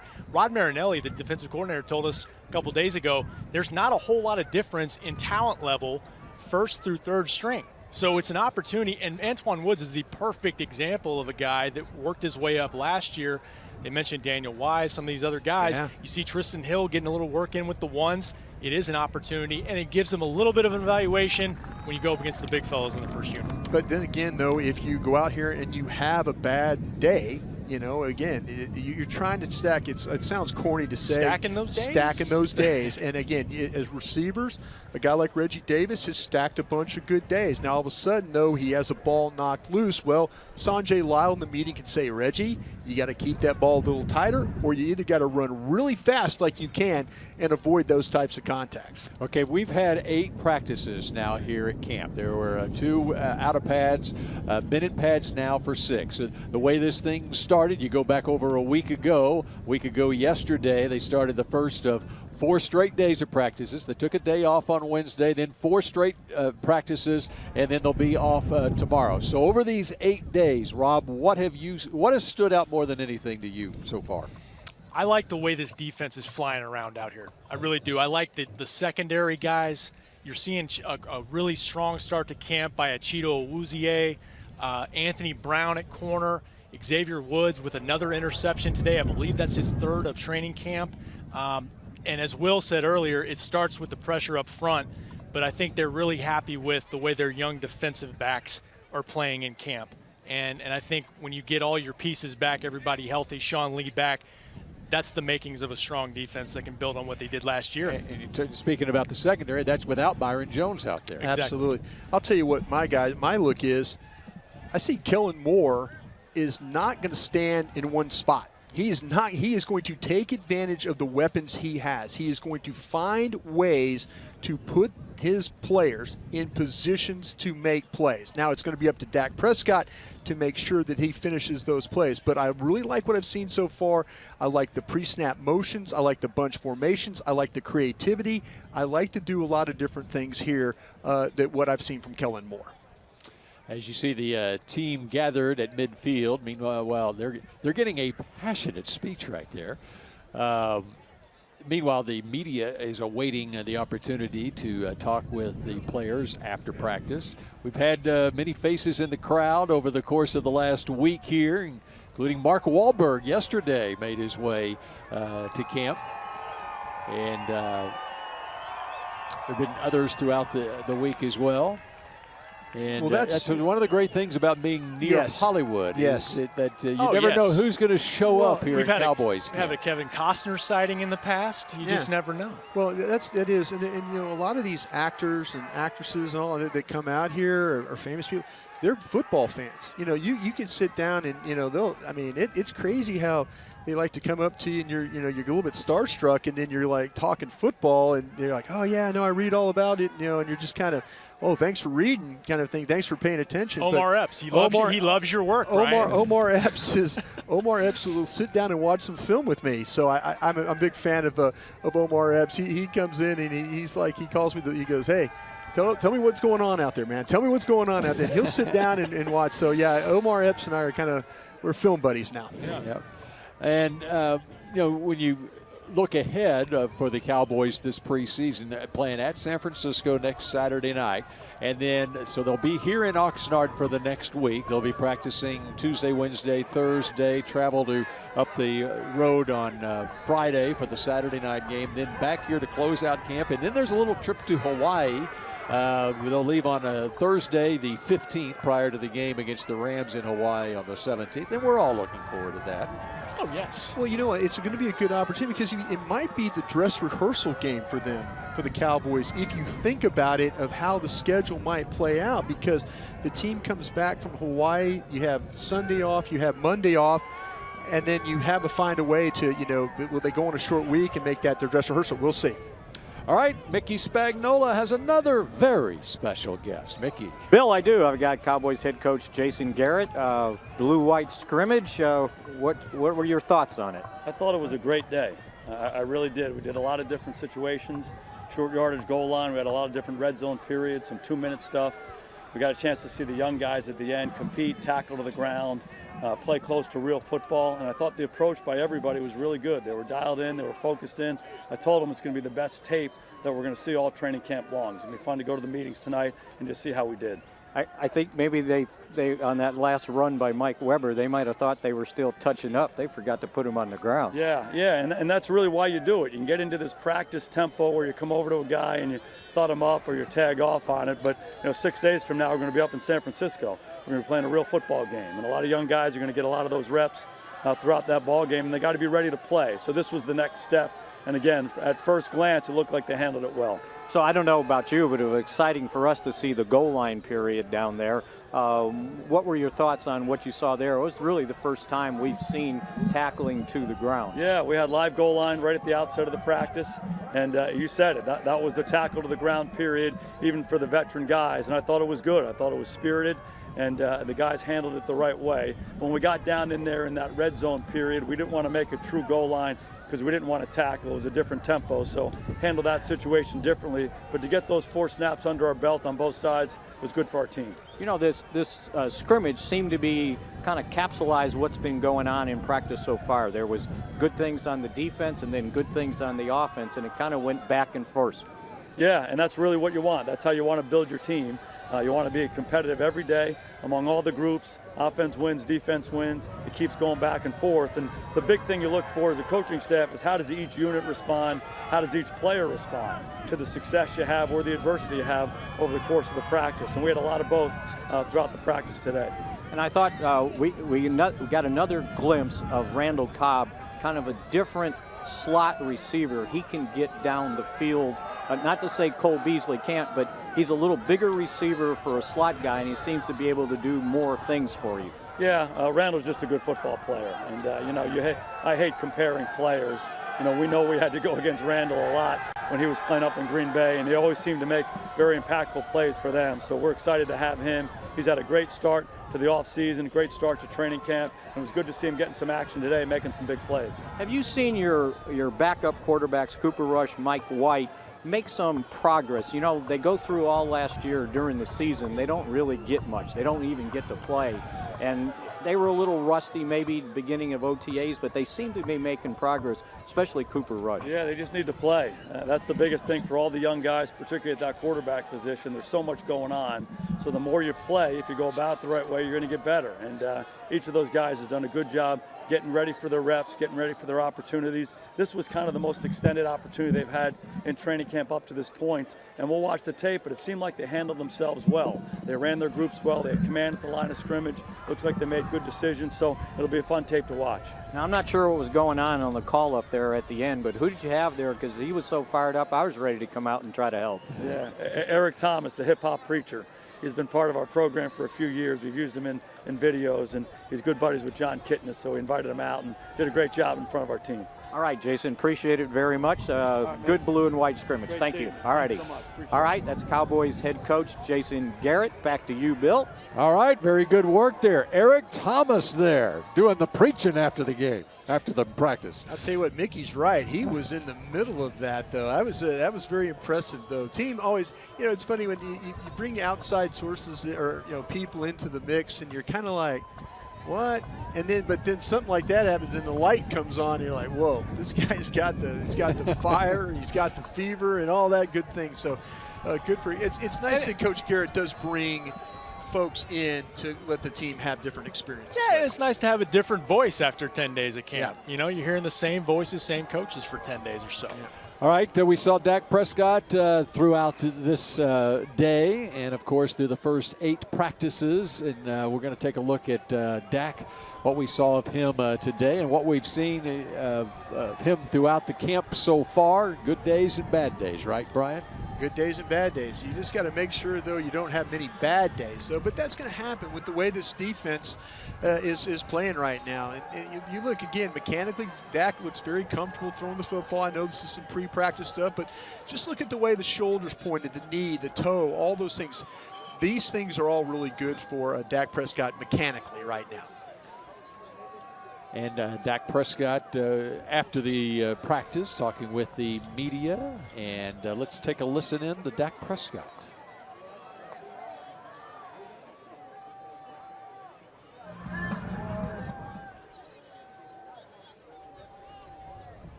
Yes, it is. Again, you saw a little bit of today in the scrimmage when they went live.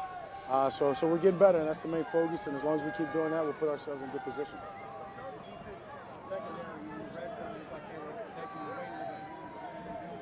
Yeah, I mean, that's their coverage. They're playing patient. They're dropping those guys in the coverage. That's real life stuff, real time stuff. I mean, if you look at the number of touchdowns or the statistics, red zone touchdowns, the majority of them are off schedule. So that's real football when they're playing like that, and we have to get off schedule and scramble around and make plays. So that's real.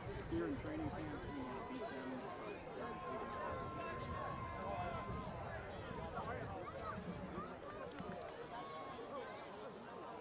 camp, 100%. It's good competition. You don't want to come out here and just bully on your defense and not have confidence in them. So it goes both ways, and I think you just watching practice over these 8 practices or so, you can say that it's back and forth. It's back and forth. They win a drill, we win a drill. They might win one day, but we come back and we respond the next day.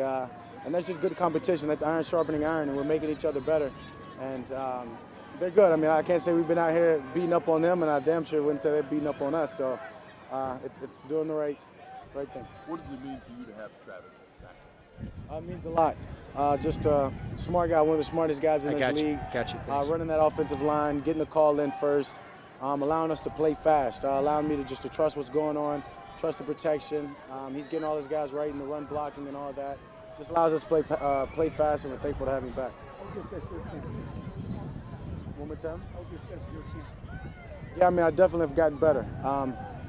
Had a couple of turnovers, but it's simply just trying throws. I wanted to make throws, wanted to try them, the whole risk versus reward, and I'm getting better. And at the end of the day, that's what I'm trying to do. I mean, I've had some good days, I've had some better days and not so good days, but that's part of it. As we said, this defense is good. They're going to do that. They're going to frustrate me. They're going to frustrate a bunch of quarterbacks that we play throughout the season. So it's just part of it.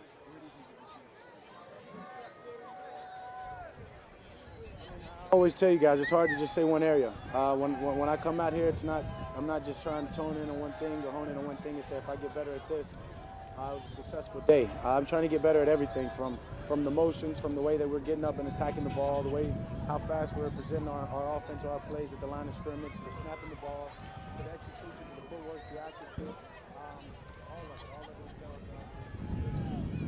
it Just pulling back the curtain a little bit on Dak Prescott's availabilities here at training camp. This is the second time he's been up on the golf cart and towering over the media, talking to the media in a group press conference situation. He does some one-on-ones with the media as well throughout the camp, but that's the second time that the media has gathered around him. He typically does it after the Blue-White Scrimmage. You know, he's the type guy that you want leading your football team. With your football team or whatever industry you might be in, he is a natural-born leader. Yeah, he doesn't. The spotlight doesn't seem to bother him at all, and it's amplified right now because every, I don't know, third, fourth question or so is about his contract situation and when's that going to get done and how much money per year and all that stuff.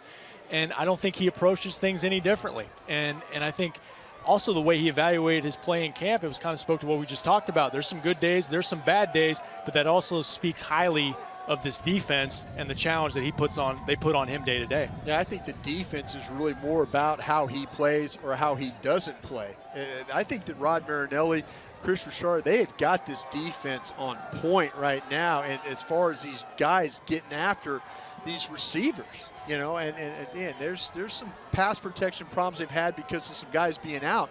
But a lot of the receivers are out there playing. I mean, Michael Gallup has had a good camp. Yep. But I didn't see Michael Gallup have anything really productive today. So that kind of tells you a little bit what might be going on. What we haven't seen the last couple of days, we haven't seen number 19 out there, Amari Cooper. Good which point. Harkens back to last year at this time, and I remember people were going, okay, what's wrong with this Cowboys offense? The defense is better now than what it was a year ago. Absolutely it is. The offense is better now than what it was a year ago, especially when you put number 19 out there. No, he is a difference maker. And, you know, let's be honest, number 21 is a difference maker, too, when he's in there. That's the other one. Other key guy that's missing. I was talking about the pass. Well, yeah. Zeke had 77 catches last year. He definitely affects the passing game as well, even out here during practice.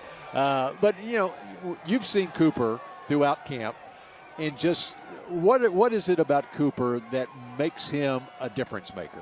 He's so smooth. He is absolutely, when you watch him play, it's effortless the way he plays. And the way he runs the routes, the way how explosive. He does things with his body in route that doesn't give the defensive back any real opportunity to cover him. He might have that upper body, might be pointed straight. Those hips and legs are going one other way, and it's taking him to another direction. So he doesn't give you much to play off of. He doesn't let you get his hands on him, and he's a great job of finishing. That's the most impressive thing about him. We have a lot of fans out here on on the field, and one guy I thought he was handing me my phone back, but he was handing me his phone. I think he wanted me to take a picture. I'm not sure. Yeah. All right, defensively. All right. Tell you what, we're going to reconnoiter here, and maybe Brian will sign some autographs with some of the fans gathered around here, and we'll have much more of our post-practice coverage of the Blue-White Scrimmage in just a moment.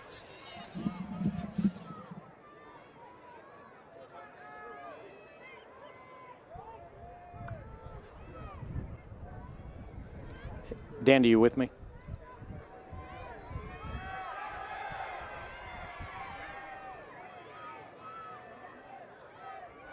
You need me to?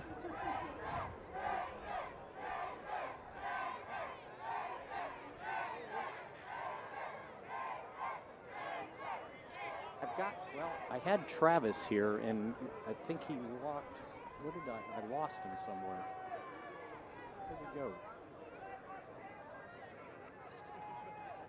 Are you still with me? Yes, it is. Okay, I had Travis from.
Through Jerry Jones sitting down with the media in this training camp, making some headlines, those comments about Ezekiel Elliott, and Jerry Jones standing by with Mickey Spagnola right now. Thanks, Bill, and I do have Cowboys owner Jerry Jones with me, and boy, what a grand day between the weather, the crowd, a really neat blue-white scrimmage for you. Yes, if you wanted to paint the picture of why we're here in Oxnard, what and how just the atmosphere, the weather helps us build the Cowboys, then this was the day to paint. It had everything going for it, and then I particularly think it must have inspired our players, because I sure saw some really great effort out there, and I saw some really things that should encourage our fans. So it was your first chance to see actually play football, tackling. They had a goal line session. The young guys got to play. That must be another step you have to take to get ready for the season. Yeah, and of course, a big part of pro football is learning how to practice, because you really don't want to tackle in a way that could really risk injury. You really don't want to do that to the guys on your team. And not that you deliberately try and do it when you're playing a game, but still that doesn't progress and move anything forward. So I was particularly impressed. We stayed off the ground. We framed up when we weren't tackling.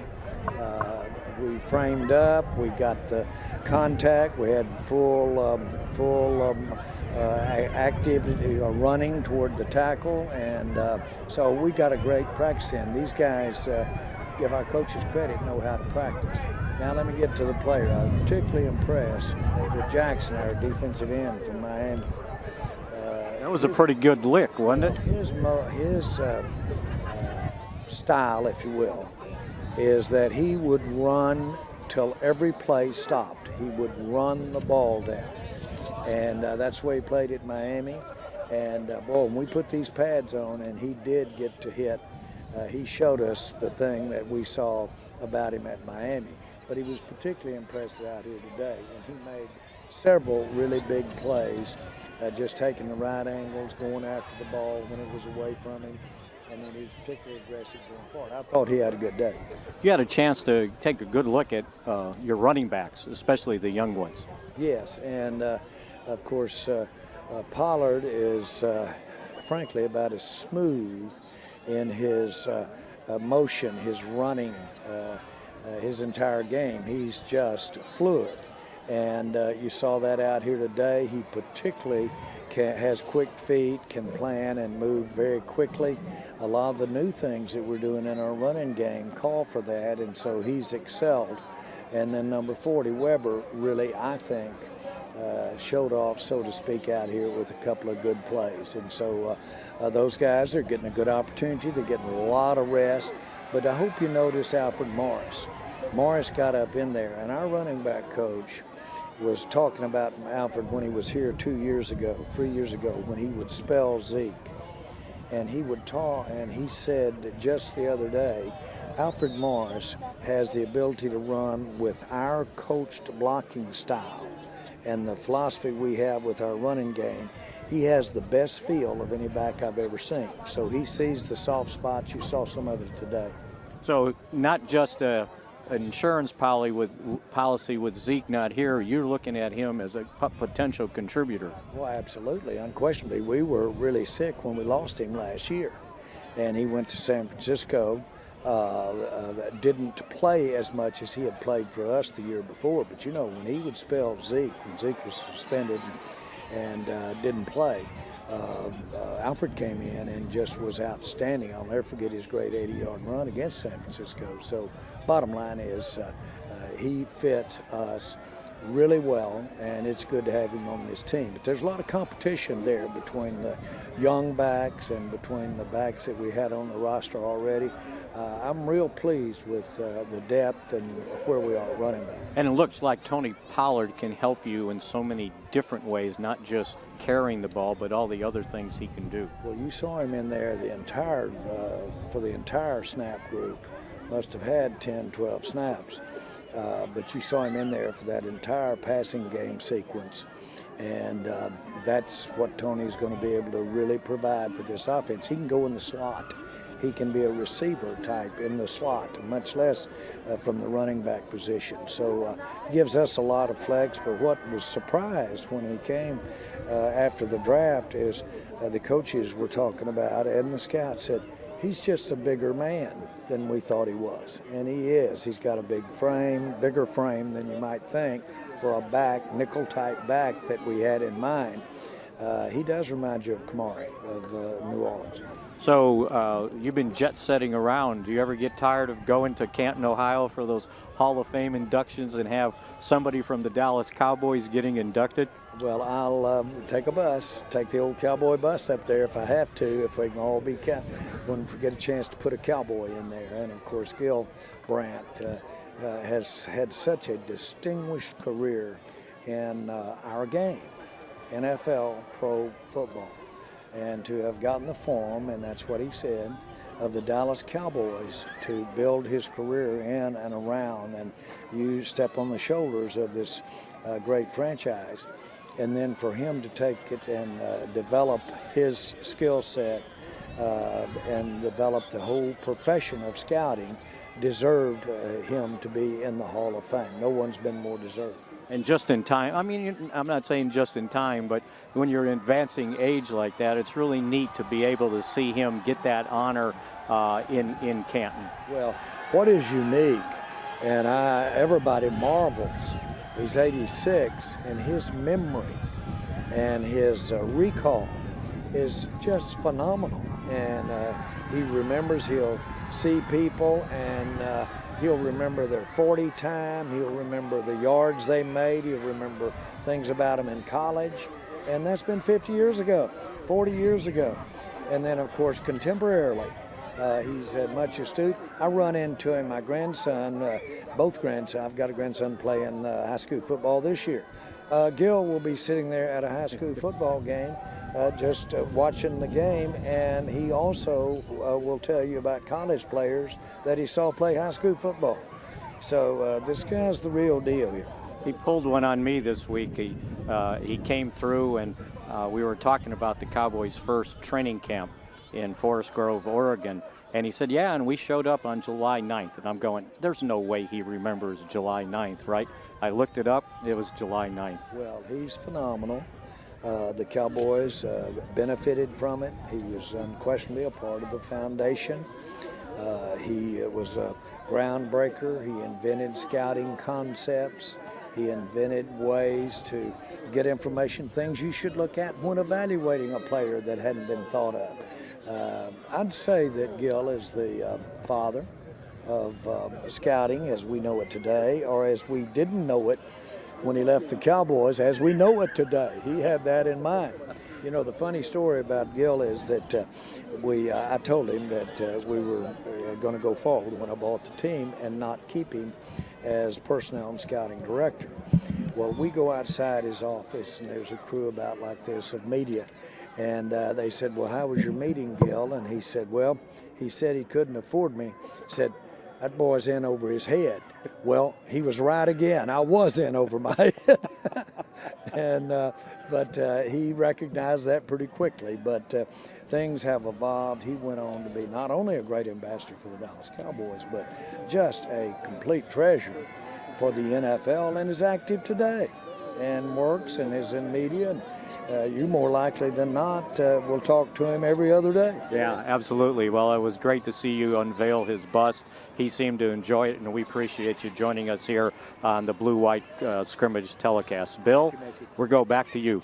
All right, Mickey, we appreciate it. And memories of Gil Brandt. Of course, Gil Brandt spent 27 years of training camp in Thousand Oaks, California, one of the originals as far as the Cowboys are concerned in 1960. Cowboys first started training in California in 1963 all the way through 1989. Of course, Jerry Jones' first year as the owner of the Cowboys was the Cowboys were training over in Thousand Oaks, about 19 miles away down the Ventura Freeway. Well, I'll tell you what, the thing with Gil Brandt, though, and I've had the great fortune of knowing Gil for a long time, and I've always looked up to him and what he did. And as a young man and as a boy actually growing up, season tickets with the Cowboys for 20 years, from 1972 till the time I left to go to Green Bay in 1992, Gil Brandt was building teams. And that was, as you know, you talk about, there's the reason why guys like myself have an opportunity to work in this league. There's a reason why guys like Will McClay and Henry Schrock and all the scouts that have come through here is the fact that guys like Gil Brandt, the pillars of the National Football League, it is so wonderful. It does my heart so well to see those guys, the scouts that carried their projectors and went school to school and did all kinds of things, scouting reports and, you know, everything, evaluating players.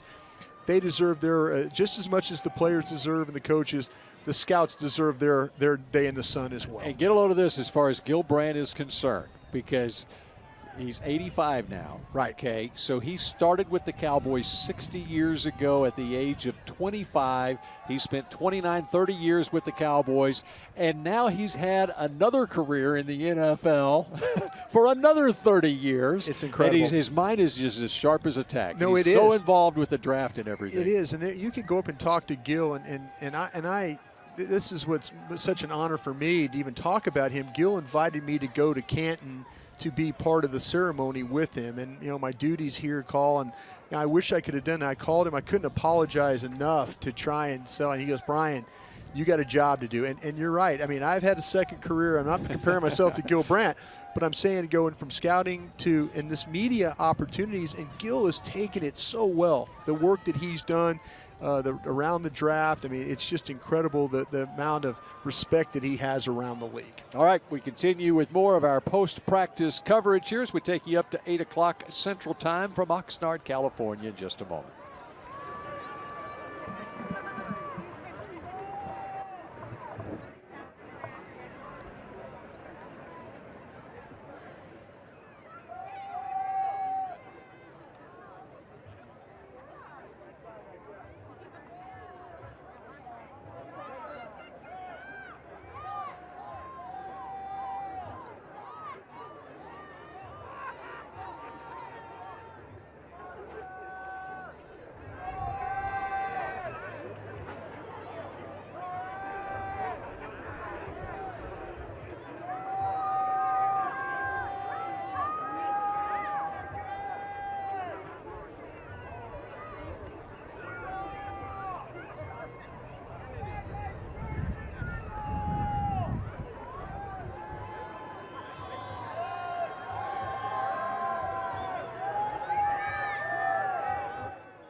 Our Cowboys camp coverage continues from here in Oxnard, California. Bill Jones, Brian Broaddus, and Rob Phillips. We've got Mickey Spagnola with the wireless microphone as well. And Ezekiel Elliott, of course, made his way down to Cabo this past week. Travis Frederick says he's been there. He knows he's getting his work in down there.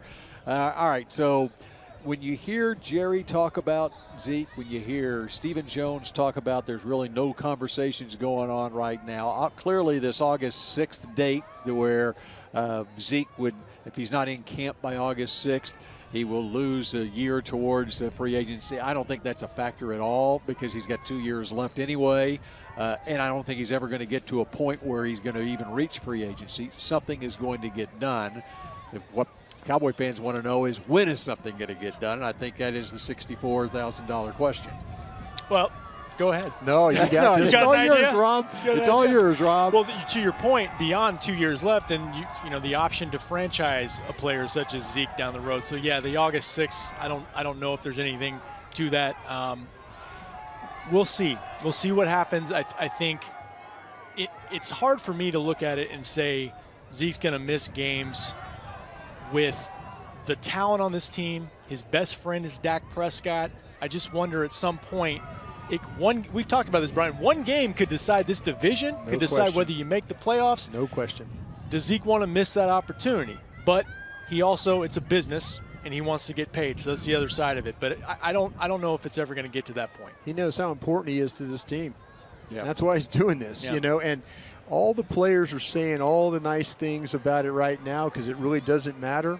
But if we get to week 1, week 2, week 3, now you're going to see some players talk about, Rob, what you said. And players don't, you know, they don't want to talk about money in front of everybody in the media. But secretly when they're all having dinner and stuff like that and things aren't going very well and, you know, we're one game, it's, you know, you're 1-3, you know, everything. That's when it's going to turn into, okay, this is enough.